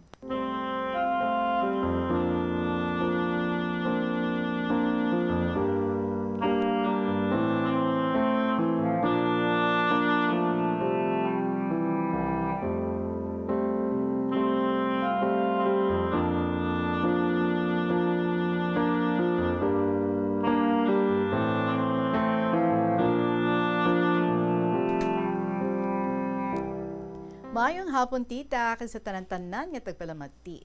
Adi na naman si Rico. Si Rico nga hindi blanco. Kung KLP topics ang pag-aistoryahan. Kay na-remind naman ni Tita Regine tungod sa letter ni Nanay Del sa Zaraga. So amo na nga naisipan ko naman nga magsulat-sulat sang akong mga forever young moments sang ako bata pa kag bata pa man hasta subong. Pwede na makapabata. Haha, joke lang tita. Basi may ara na, ha? Well, subong nga nagaulan-ulan, Tita Reg, wala ako sang masyado ulubrahon outdoor, kag bangod sini, nagsalot naman sa akon kaisipan, ang akon mga nagliligad. Tita Regine, bago ako na grade 1, nagsaylo kami sang ilistaran, from Uma to Pihak Barrio. Kay didto, ginpaistar si tatay ko nga na-paralyzed, kag na bedridden, sa balay ni Cousin Belle, nga malapit lang sa karsada, in kaso ibalik liwat si tatay sa hospital para sa follow-up check-up. Si Cousin Belle ko gali tita, may bana na ini siya sa tunga time. Kagang ilaya nga edad, mga 25 years old. Kagami ni third, nga utod ko, nga balikbayan sa grade 1. Is grade 1 pa lang. Si Cousin Belle, mahilig magluto sang mani, nga tagpisuson. One time kato tita, ginpadalaan niya kami sang utod ko sang Baraligya. Ibaligya namon ko no, kag ang benta amon lang. Hindi ka pa na. Imo lang kuno ang benta. So sa nakabenta na kami, ang mga bilog nga kwarta, ginpangbakal namon sa mga pwedeng makaon, like tinapay. Tapos may mga grade 1 man ako nga classmates nga nag-urutang pagid tita. Di malay ko man sa amo tong edad nga ilista kung sino ang nag-utang. Ha. So maghapon na tita, syempre, uwian time na, ginisip na mo ni third, ang bilin niya kwarta, 28 pesos na lang ang bilin. Out of 100 pesos nga bilis ang mani. Ginto nga pagid namon tita. So amo na, nga tag 14 pesos ang kada isa sa amon. So nakaabot na kami sa balay ni Cousin Belle, nagpamangkot siya sa akon. Siling niya, Rek, te, sa dinang benta sa inyo mani. Siling ko, ay, abi na mo na, amon lang ang benta. Tapos siling niya, ha, what happened? Happened, gudya. Ay, tita. Abi mo kung anong buot niya silingon sa iya instructions, nga amon gali ang ginansya, hindi ang bilog nga benta. Te, balaan niya gid lang, nga daw wala pa kami sa mga espiritu sa adto nga tion. Te, kundi, pordoy siya sa iyagin pabaligya. What a sad life. So after sa tita, nag-gets na namon ni third kung ano ang buot silingon sang ginansya kag sang benta. Kag wala na nagliwat si Cousin Belle sa pagpabaligya sa amon sa iya crunchy nga mani. Kinahadlok na siguro siya nga maputumaya. So sa second year high school na ko tita, kay na-board ako kay wala pa abot si ma'am para nga magklase sa 1 p.m. So nagtubang ako anay sa electric fan kag magblabla-blas ng akon nga golden voice para mag-vibrate. Sang hinali lang, may nagkuhit sa akong likod. Wala akong ginsapak. Tapos king kuhit niya ako liwat. Why, ko bala tapiha, kay natakan ako. Abi ko, classmate ko lang ang nagkuhit, tita. Ay, si ma'am nagali, nga nagaduros ang mga mata. Te, nanimuko na lang ako kag magpungko sa akong chair, kag ginkadlawan nila ako tanan sa room, kag gintape ko ang kamot ni ma'am. Malay ko man, kinakatalikod ako, tita. Ha ha ha, so funny. So nag-third year high school naman ako, Tita Regine. Ginpaestar ako ni Cousin Belle sa ilabag nga balay. Kaya para may kabulig sila sa ilahulugasan niya pinggan, kaya may ara sila batsuyan. So nag-umpisa na ang klase sa high school. Ining mga classmates ko, tita, mahilig mangkuyos, mangpahog, nagapanago sila sa likod ng portahan, kagulpi ka nga kuyuson. Every time nga magsulod ako sa room namon, kuyuson is kibuton, no? Alright. So one time kato, ako gid ang una-una sa room, dinanilhigan na ako. Sang nabatian ko ang tingog sa akong classmate nga nagapangkarate sa akong permi. Siling ko sa self ko, tita, ari imo bala, kay kuyuson ta ikaw para makabalos man ako sa imo. Tapos panago ako, tita, sa likod ng portahan. Pagtikang niya pasulod, nagsinggit ako sang baskog. Bulaga! Ay, about, Tita Regine. Ang ako na bulaga. Kaya ang nagsulod, amo si Sir Gabriel, ang amon nga class advisor. Tapos kagidrit. So imagine, tita, what an awkward situation. Na wow, mali ako, aga pa. Pero si Sir Gabriel, dead ma lang. Wala lang sa may na hafen. Bahuya-huya, gid ako ya tita. Kami lang daan duha ang tawo sa school, kay tama pa kaaga. Mawala-bala ako magwa sa room. Kag dito manilhig. Huya-huya, gid ako ya tita. As in, amo na nga, every time nga magsumalangay kami ni Sir sa dalan, utoy-utoy gid ako sang kadlaw. Kung malampuwasan ko na siya, to hindi gid ako ka-move on. Tita Regine, sa nag-abot naman ang araw ng kagitingan, may pa-contest ang school nga sa kada year level may nag-represent sang isa ka bayani. Ang first year, amo si Gabriela Silang. Ang second year, amo si Melchora Aquino. Ang amon sa third year, si Apolinario Mabini. Bakag ako gid ang inpili ni Sir Gabriel nga mag-represent. Ang fourth year, nagsoksok lang sang bahag kasi lapu-lapu ang iyagin represent. Sang nagbunutay na sang number sa pagpasunod sa mga contestants ay about tita. Ano man niya nga swerte ang akon, kay nabunot ko gid ang number 1. Kag ginatake ako sang kakulba, samtang nga nagalakat pakadto sa center stage. Nalipatan ko tuloy tita, magpapiang-piang, kay kuon ni Sir Gabriel, si Apolinario Mabini, kuno isa kadakilang lumpo. Ay, napa-face palm tuloy si Sir sa audience area, tita. Kaya ano abi, kinuunahan, gid ako sa akong kulba. So in short, nervyoso si iyo eh.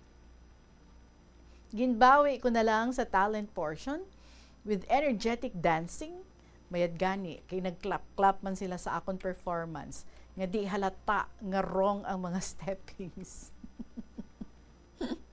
So, fourth year na ako, tita. Ginpili naman ako ni Ma'am Jane para mag-represent sa Mr. and Miss Kalikasan. Balaan niya gidlangan ni Wangit ako, tas ako pa iya ginpili. Siguro, tita, kay kapalmoks ako, kag medyo confident, kag ilintuon. So, muna, nga question and answer lang ang nadagaan ko. Tapos nung nahuya man ako, tita, nagay kaladay-laday sang rampa sa ibabaw sang stage, nga naka-swimming trunk lang. Gintulon ko na lang ang akon huya, tita.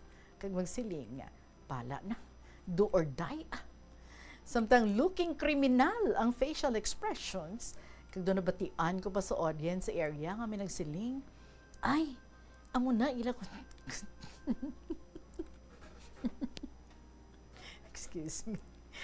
Ay, amo na ila contestant. Nakulang mo na sa purga. So cheap. Aba, si Marico. Pero in fairness, tita, ginagamit ko pa sa gihapon ang consolation prize ko nga Coffee Mug Pro Max. Kagamo ini, ang nagapadumdum sa akon. Sa amo ko to nga high school days, pageantry. Tita Regine, hasta din na lang anay kutob ang akon nga istorya. Sugpo na naman ugaling ang akon nga walang ending na storytelling. Next time, pag may time. Salamat sa pagbasa, tita. Kagamuman sa KLP listeners worldwide. Salamat gid sa inyo pagpamati. Rico, sa 2nd District.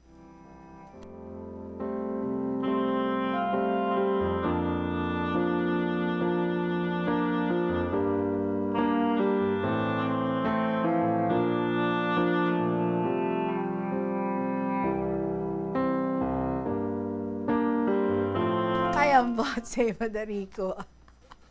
Gipa-healthy mo naman ang amon diri nga tagipusoon. Anyway, kulang sa purga. Salamat gid dati sa dumduman mo pa ang imong mga kaladlawan nga mga experiences. Kag kanami nga gin-share mo diri sa aton. Kundi nakaraka kami tanan. Rek, pag may time, sulat liwat. Pwede. 32 minutes after 2 o'clock, mga kabombo. We're going to proceed sa ating next story sa pagpanumbalik sa kahapon lamang program. Salamat sa liwat sa Amor Rico sa 2nd District. Sa gihapon, this is Tita Regine. Magapanumbalik ang KLP pagkatapos ng pilakan mga importante ng mga pahibalo. Yari mga simple nga pagiagod makakinot sang tubig, hindi mag-shower o kung maligo sang malawig. Sa sulod sang panimalay, kalabanan sang tubig ang ginausar sa pagpaligo. Nagalabot sa 24% sang tubig sa panimalay ang natigana sa pagpaligo sa mga miyembro sini. Ang pagpanubo sang tiyempo sa pagpaligo sang 2 ka minutos ang makabuhin sang 30% sang ginakonsumo nga tubig. Maggamit sang shower timer o kung mag-set sang alarm sa imo cellphone kag i-limit lamang sa 4 ka minuto ang pagpaligo. Kung nagagamit sang shower kag nagahulat pa sa pag-init sang tubig, saluda sang balde ang nagailig nga mabugnaw nga tubig kay sarang paining nga magamit. Paano ipabilin nga matinlo ang ginakaon nga mga prutas kag utan?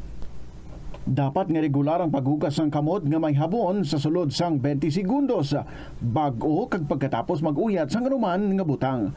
Hugasan sa maayo mga prutas kag utan gamit ang tubig bago ini kaunon o kun isimpon sa ginaluto nga pagkaon. Likawan nga maggamit sang habon o kun bleach o kun anuman nga kemikal sa paghugas sa mga ini. Lutuon sa maayo ang mga utan agud mapatay ang mga mikrobyo nga nagatapik diri.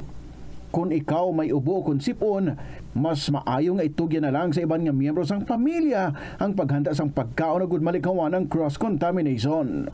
Ini nga pahanumdom ang ginadulong sa imo sang the #1 and most trusted radio network in the country, Kita diri sa kahapon lamang program do wala pa gid ako naka-get over with. So mga hiret mo Rico ay ambot sa imo da. 34 minutes after 2, isunod naton diri ang sulat ni Crying Mother of Sugarlandia of Iloilo. Dearest Inday Regine.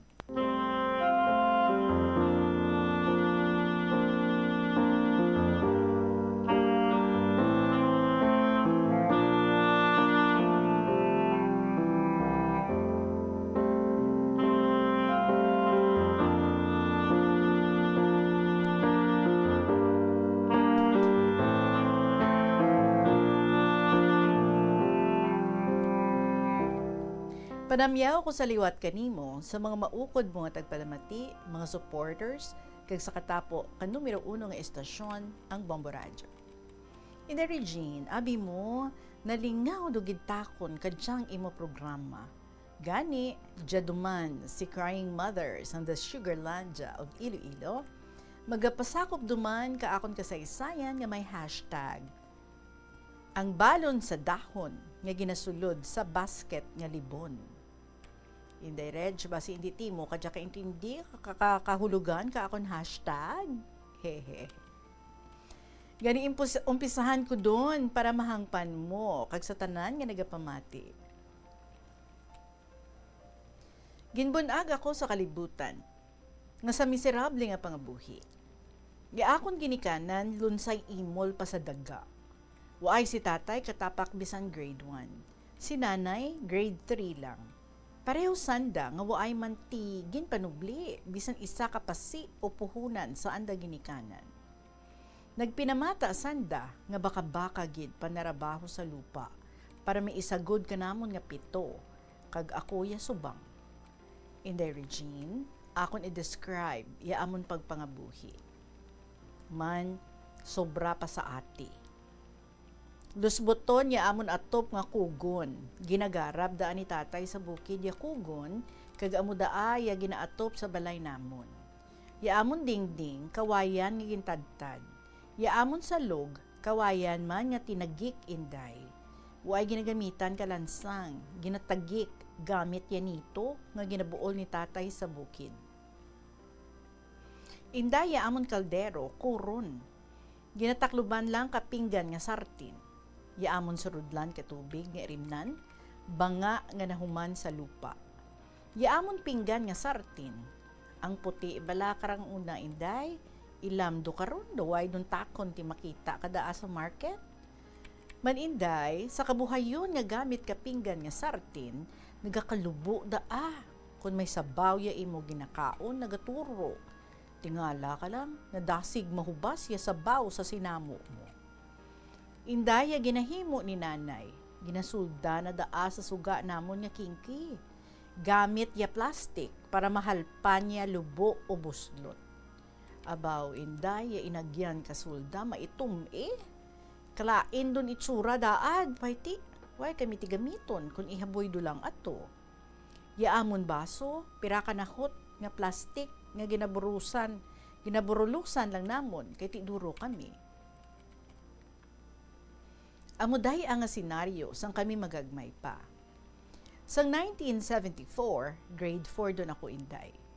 Yaamon na eskwelahan, marayo. 3 kilometro, yakarayoon sa amon balay. Aragyan, tama kalutak kung tinguran. Man aragyan kakarbaw, karosa, amo mandaaya ginaagyan namon. Waay ti eskwelahan sadto, yaamon barangay. Amo nga nagapanaw kami sa pihak nga baryo nga may elementary school. Duro man kami nga nagapanaw, aga hapon inday. Mga pakaisahan namon nga lunsay man pigado ya pangabuhi. So kaagahon, ginatigangan kami sadto ni Lola para balunon sa eskwelahan. Kay si Lola, ara nag-estar sa amon. Mapisan si Lola, nagapangahoy tana para maigatong sa anatinigang para kanamon kun aga. Si nanay, masako man sanda ni tatay sa bukid. Malapad ya sabog ni tatay nga paray sa banglid, kag si nanay ya nagahilamon sa sabog. Kay medyo makasarang pa si Lola, gani tana kadato iya nagapangahoy, bisan gangaw lang. 4 doon kami nga naga-eskwela sa elementary inday. Ang amon balunan, ugbos kapakol nga saging. Manduro ya pakol sa kilidalan. Waay daa ginatanong, nagakabuhi lang daa, bisan diin sa bukid. Tama kaduro tana kadaa, yaliso kapakol. Ti, amo daaya dahon, kadaaya amon ginalahob sa kalayo. Kagamuya putsan, kaamon balon pa eskwelahan. Man, may mga beses, nga haros way, doon ti ugbos ya pakol. Man, kaduro ka namon, ya nagabuol kada hapon, para putsan duman sunod adlaw. Ti nagakaubos ya dahon kapakol, gainagaway pa kami kisa, pauna-una buol ka dahon. Inday mapati ka o kung hindi man. Pero amuta na kadya, ya amo na agyan. Way kami tibag, pareho sa tulad nga kabataan. Si Lola, manami magbuhat ka banig, nga nahuman sa kinulhad nga dahon ka buri. Hay 2 ka puno nga buri sa amon ugsadan, ginatapas ni tatay ya gura nga paklang ka buri, ginabulad, kung malaya dun gani, ginakulhad daan ni Lola, para himuon banig namon inday. Kay maaram tana, magbuhat ka banig. Maaram man tana, magbuhat ka basket kag libon. Ya libon, amo daaya ginasudlan ni nanay, kaparay inday. Ti, hayway kami ti sudlan ka amon papel, notebook, lapis, kag balon, nga naputo sa dahon nga pakol, ginahimuan kami ni Lola, kabag, nga human sa basket nga buri. Amo ginauribay ya basket, amon ginauribay, man ang buri inday, tama kakaras. Tinagahabot ya agi na sa amon bayo sa kilid. Maguran gani, lunsay basa amon papel, kay lusot ka uran ya basket nga buri. Ginidiyahan duman ni nanay, nga putson sa plastic, ya amon bag nga buri, para protection sa uran. Inday ginaputsan kami ni nanay kabalon, kanon gid lang. Way tidapli. May beses makabakal si nanay kauga ka ginamos, di midapli kami. Ay kung san uman lang. Ginalubong ko sa kanon, ya sinugba nga ginamos o kung sinugba nga hawol-hawol. Ya amon pamahaw, tinanok ka balinghoy o kamote nga karang sa ihapon panamon nga nabilin. May kanon mandaad pay, way mantidapli, kanon kag asin, hanggup gid lang inday. Ti, palabyon ko lang, magpamahaw kakapog nga kamote. Si Lola, handa doon ya amon balon sa dahon. Ngara doon sa nasulod sa basket nga libon. So amo daay panawag sa basket nga buri inday. Bit-bit namon ka mga libayon ko, ya amon basket nga libon. Masadya man kami sa kabuhi nga amon ginmatan inday. Kung ay ti klase, gabulig kami obra sa bukid. Kung kaisa, obra sa kampo, imaw si nanay. Kung hapon gani, medyo sirom doon daa, Sirom doon da kami kaabot sa balay, sigon nga marayo, iamon ginapanaw. Sugoon pa kami ni tatay, nga mabuol kag gindawig nga karbaw sa bukid. Ako tana, nagasag-ob sa bubon. Si nanay kag tatay, husto lang ipahunay-hunay, lapyo sa obra sa bukid. May kaingin kami. May sabog sa banglid. May mga kamote, balinghoy, si tatay nga tanom sa uma. Amudaa nga hindi man kami mawadaan kakranon nga kararuton. Ya problema lang kay way tinubakal kasudaan permi. So amudaa nga way tamon tidapli permi sa eskwelahan. Isa ka bes in direge, nagaigma kami sa idalom ka magapa nga paho sa kilid ka eskwelahan. May ara ako classmate nga sa kahamot ka anasudan. Ginsiding ko inday, insado kahamot gin. Abaw, nagahining ya ana nga balunan nga dahon. May mantika, malapad nga pinakas nga bangros, pinirito. Mapula-pula inday. Do nagtagnak ya laway ko. Sa panimaho ko palang igma na. Ang akong tana, puro kanon, way tidapli bisan asin. Hay kalabanan, gabalon ako kaasin, kay bisan asin lang inday, may damil man. Man mo ay ako sadto makabalon kaasin, kay may ginpabalon si nanay ya kanamon, tag 10 centimos. Ti iya, 10 centimos sadto, duha doon kabilog, nga butong-butong nga dulce, dragko pa. Ti, amuda ay, ginasudaan namon. Ugaring, kay recess pa lang, ginbakal ko doon, kag naubos kaon, way kalabot sa tig-irigma. Ti, nagpasay ako kapuro kapog nga kanon. Inday, man ano balaya buot ka bata? Pamatsyag ko, dumulukso ya mata ko sa tong pinirito nga bangro sa tupad ko. No yaman takon mangayo, isip ko, ano ay handamil kadang dapli na? Gahining ya dahon nga balunan? Inday way gita na kami makaagi balon kasudan nga pinirito. Kung may bangros man si nanay nga ginatigana para baraluno namon, ginasugbah o ginaasal. Pay kung saan uman lang, may amu kadaa nga dapli kami. Pag uli ko, nanugid ako kay nanay. Siguro na luoy, gidya amo nanay sa amon sitwasyon. Kagdayon daan ni nanay panumdum ka namon, ka mga libayon ko. Nga inday, kinanlanggid, magtutom kamudo karon kapag eskwela ninyo. Para hindi ninyo maagyan sa urihi, iyaamon nga naagyan ni tatay ninyo, nga kaiwaton. Eskwela, lagi kamo todo, magmapisan kamo, magtuman kamo ka mga laygay namon kaninyo, para may masanag kamo, nga para abuton sa urihi. Inday, bisan mo ay lang ti aram, yaamon ginikanan, bisan ara sa grabe nga kapigaduhon, ginhi makasananda kami, mapaeskwela. Bisan paano, nakatapos yung mga libayon ko sa high school. Kag ako, bilang subang sa 7 ka kabataan, sobragid, iya paghandom, pagantos, pagdedikar, hasta nakaeskwela sa college. Nakatapos, nakatrabaho, nakabulig sa kabugtuan nga ara sa kapigaduhon, nakapatapos kakabataan, nagsapupo sa ginikanan nga maluya, nagmuldar sa kabataan, agud manginhuwaran sa komunidad, nangin dedikado sa trabaho, hasta nagretiro. Kag nagapangamuyo sa aton kahitaasan, nga kuntani, way doon sang kabataan, nga magaantos balon sa dahon kapakol nga saging. Nakuntani, way doon sang kabataan nga magagamit ka basket nga libon, human sa buri. Nakuntani, way doon sang kabataan nga daw malukso ang mata, samtang nagalantaw ka pinirito nga pinakas nga bangros sa balunan ka classmate na. Nakuntani, way doon sang kabataan nga puro kanon gid lang gisulod sang balunan. Nakuntani, way doon sang bata nga nagapamahaw sang kapog nga tinanok nga balinghoy. Nakuntani, way doon sang kabataan nga nagaubalaba ka bisti sigun sa tama kalimitado ang pagbisti. Nakuntani, way doon sang bata nga ginasulda ang tsinelas kun mabitas kay nagakabilin sa lutakon nga dalan. Nakuntani, way dun sang bata nga nagaobra sa kampo sa edad nga 12. Nga way dun sang bata nga nagabaligya sang utanon para lang may allowance.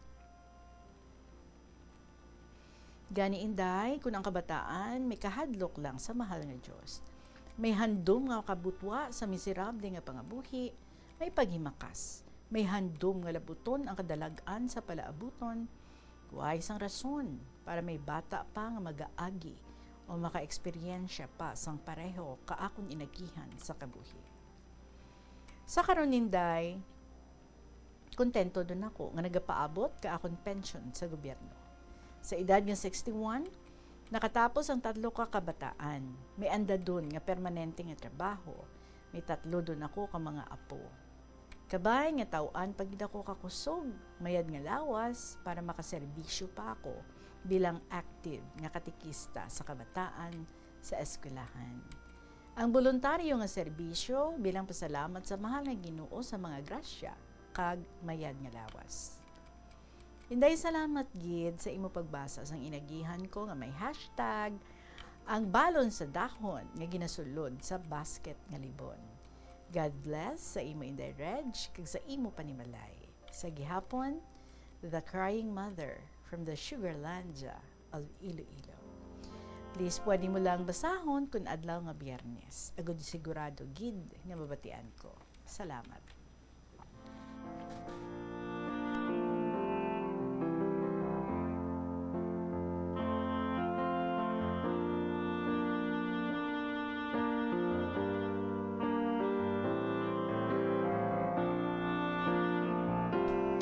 Salamat gid, Crying Mothers, ang imong gin-share diri sa aton, but we cannot deny, no?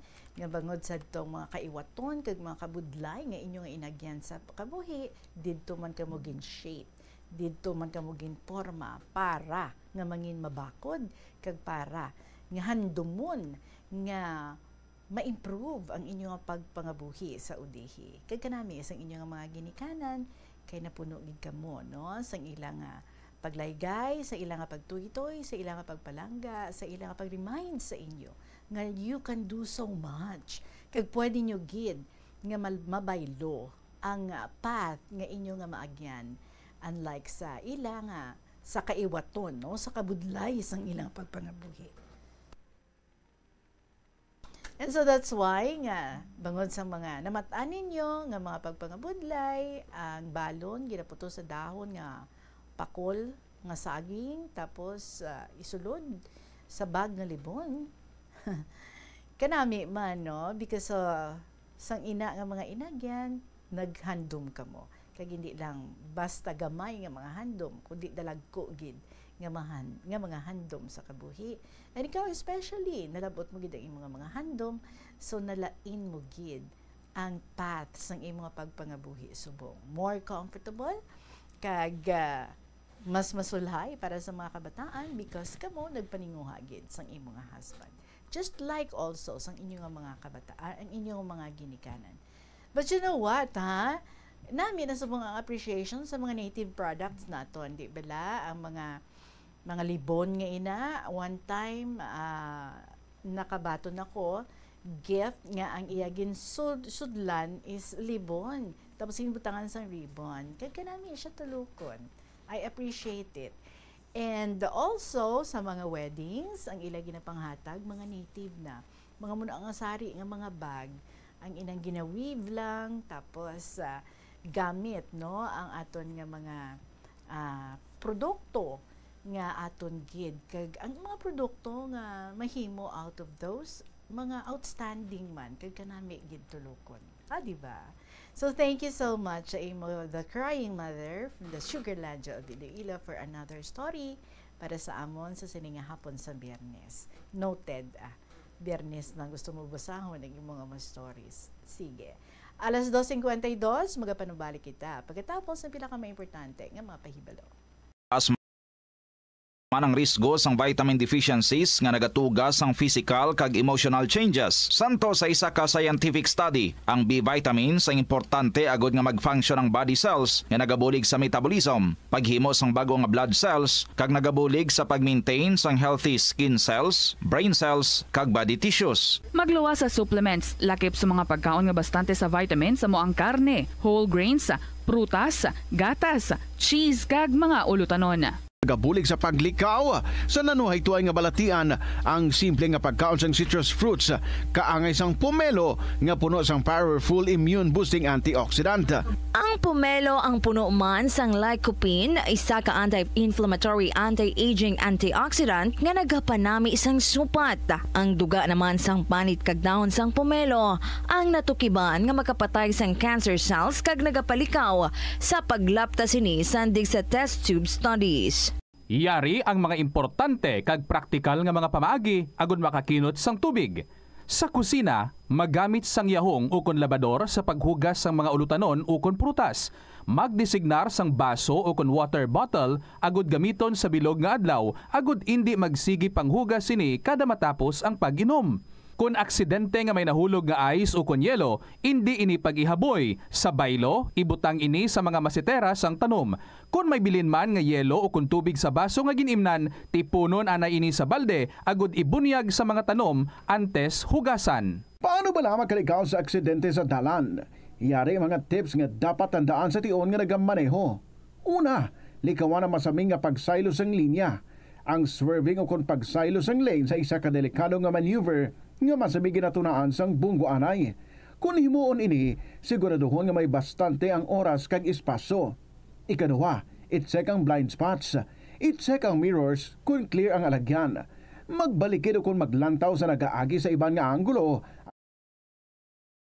Ato nga oras, alas 2:54 sa hapon. And at this point, may dawaton kita nga breaking news. Nagikan sa aton nga Assistant Station Manager, si Bombo Donnie Digala. Bombo Donnie? Nadala higri ang pangalan ni Uswag Ilonggo Party List Representative Jojo Ang sa kaso sining isa ka district engineer nga una na sining dakop matapos ngagin pa entrap ni Batangas District Representative Leandro Liviste sanggin attempt sang sining district engineer nga i-bribe kuntani si Congressman Liviste sa balor nga masobra 3 million pesos para nga ipauntat lang kuno ni Congressman Liviste ang iya sining hana nga pagpa-imbestigar sa mga ginaligar mga anomalya nga mga flood control projects dito sa ila sining distrito sa may Batangas. Mahibaloan nga nakagwa sa prisuhan ang ining district engineer nga si Engineer Abelardo Calalo matapos nga ini siya ang nag-post sang bail o kung nakapiyansa para sa iya sining temporaryong kilwayan pero ginpasaka na ini siya sang kaso sa piskalya. Now bilang sabat sa iya sining counter affidavit panginwala niya nga gusto niya sini or tuyo niya sini nga i-bribe si Congressman Liviste kag sa baylo according sa iya nga duhol niya gid lamang ang ining kwarta sa kay Congressman Liviste nga halin sa ginapahayag mga donations nga iya sini nga nagather halin sa iban nga mga contractors sa mga infrastructure projects sa mga area sang Batangas kay sa sugo kuno ini sadto according sa iya ni Uswag Party List Representative Jojo Ang kay ginsaysay diri ni Calalo sa iya sining gin-submit nga counter affidavit nga makapila sila ka beses man nga nagsapol o kung nakakitaay kag nakistoryahanay ni Congressman Jojo Ang kag si Congressman Jojo Ang naghatag sa iya sin isang instruction nga magtipon gani sang mga donations or mga abi sa mga donations alin sa mga kontraktor para nga ihatag sa kay Congressman Liviste bilang show of support kuno sa mga projects and mga programs ni Congressman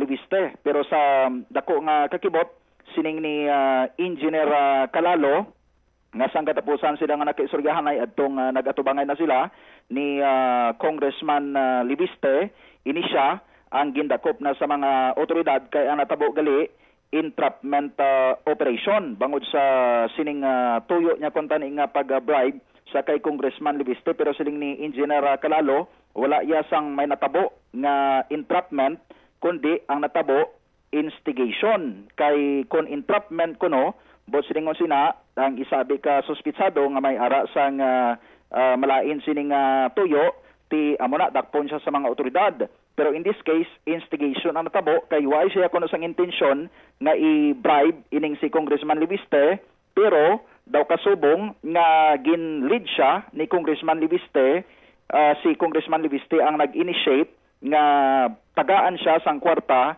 ni Congressman or ni Engineer Calalo para nga ini siya ang may mapagwabi nga basis para nga dakpon siya sang mga otoridad. So tingwa naman naton diri Tita Regine nga makuha ang bahin ni Uswag Ilonggo Party List Representative Jojo Ang para nga makapatagman kay ti nakibot kita nga gulpi lang iya nga na drug ang iya sining pangalan nga giningadlan siya ni Engineer Calalo sa iya sining counter affidavit nga daw party siya kuno sang plano abi or conspiracy nga pato-patuan ining si Engineer Calalo sang akusasyon nga tuyo niya sining i-bribe si Congressman Libiste when in the first place si Congressman Jojo Ang kuno ang nagsugo sa iya nga gather sa mga donations halin sa mga kontraktor para nga ang kwarta ihatag sini sa kay Congressman Libiste. So ang Bombo Radio Iloilo sa ngalan sa batas sining paguragwag bukas gid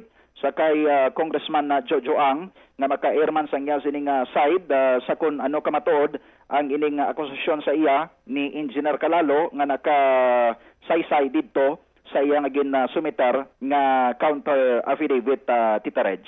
All right. Ini si Bombo Donnie de Galan. This is Bombo Radio Philippines, the number one and the most trusted source of news and information. Basta Radio, Bombo! Maraming salamat sa imo, Bombo Donnie de Gala, kag hulato nato, no? Ang mga sabat ni Congressman Jojo Ang. Oras naton, it's 59 minutes after 2 o'clock, mga kabombo, sa inyong mga istorya dira. Pwede gid nga ma-share ninyo ina diri sa KLP through email sa bombo_iloilo@bomboradio.info or sulaton kag ipadala or idulong diri sa Sky City Tower sa Mapa Street, Iloilo City. Magasunod na ang mga dramas kada hapon tuyang Ermitanya after sa KLP kag pagasunda naman ini sa Provincial Jail and then ang Dear Diary. Again, ang ating Christmas countdown.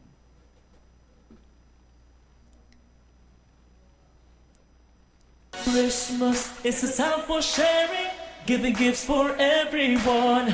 What matters now is this Christmas we share the love.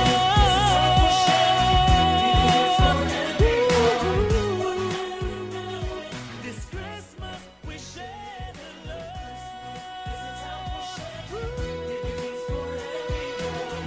What matters now is this Christmas we share. 111 days to go before Christmas, mga kabombo. Sa kay Mike, dira sa Barangay Balabago, San Joaquin, I hope you can make it, ha? Bisan sa video call na lang, pwedeng-pwede nga maka-istorya sa imo kung hindi ikaw makakadto diri or sa imo nga apo, pwede man nga maka-communicate diri sa aton para nga ma-prepare naton ang pag-interview sa imo. I hope you can really make it, no? Nga ma-reach ka ginamon para nga maka-interview kita sa imo in whatever ways. Anyway, maraming salamat sa inyo, mga kabombo. Balikay kita tomorrow para sa pag-interview na, hopefully, isang ato nga winner, si Mike sang San Joaquin, Barangay Balabago. Balikay kita buwas. Maraming salamat sa inyo. Sa gihapon, ininyo alagad si Tita Regine para sa kahapon lamang program. Good afternoon and God bless.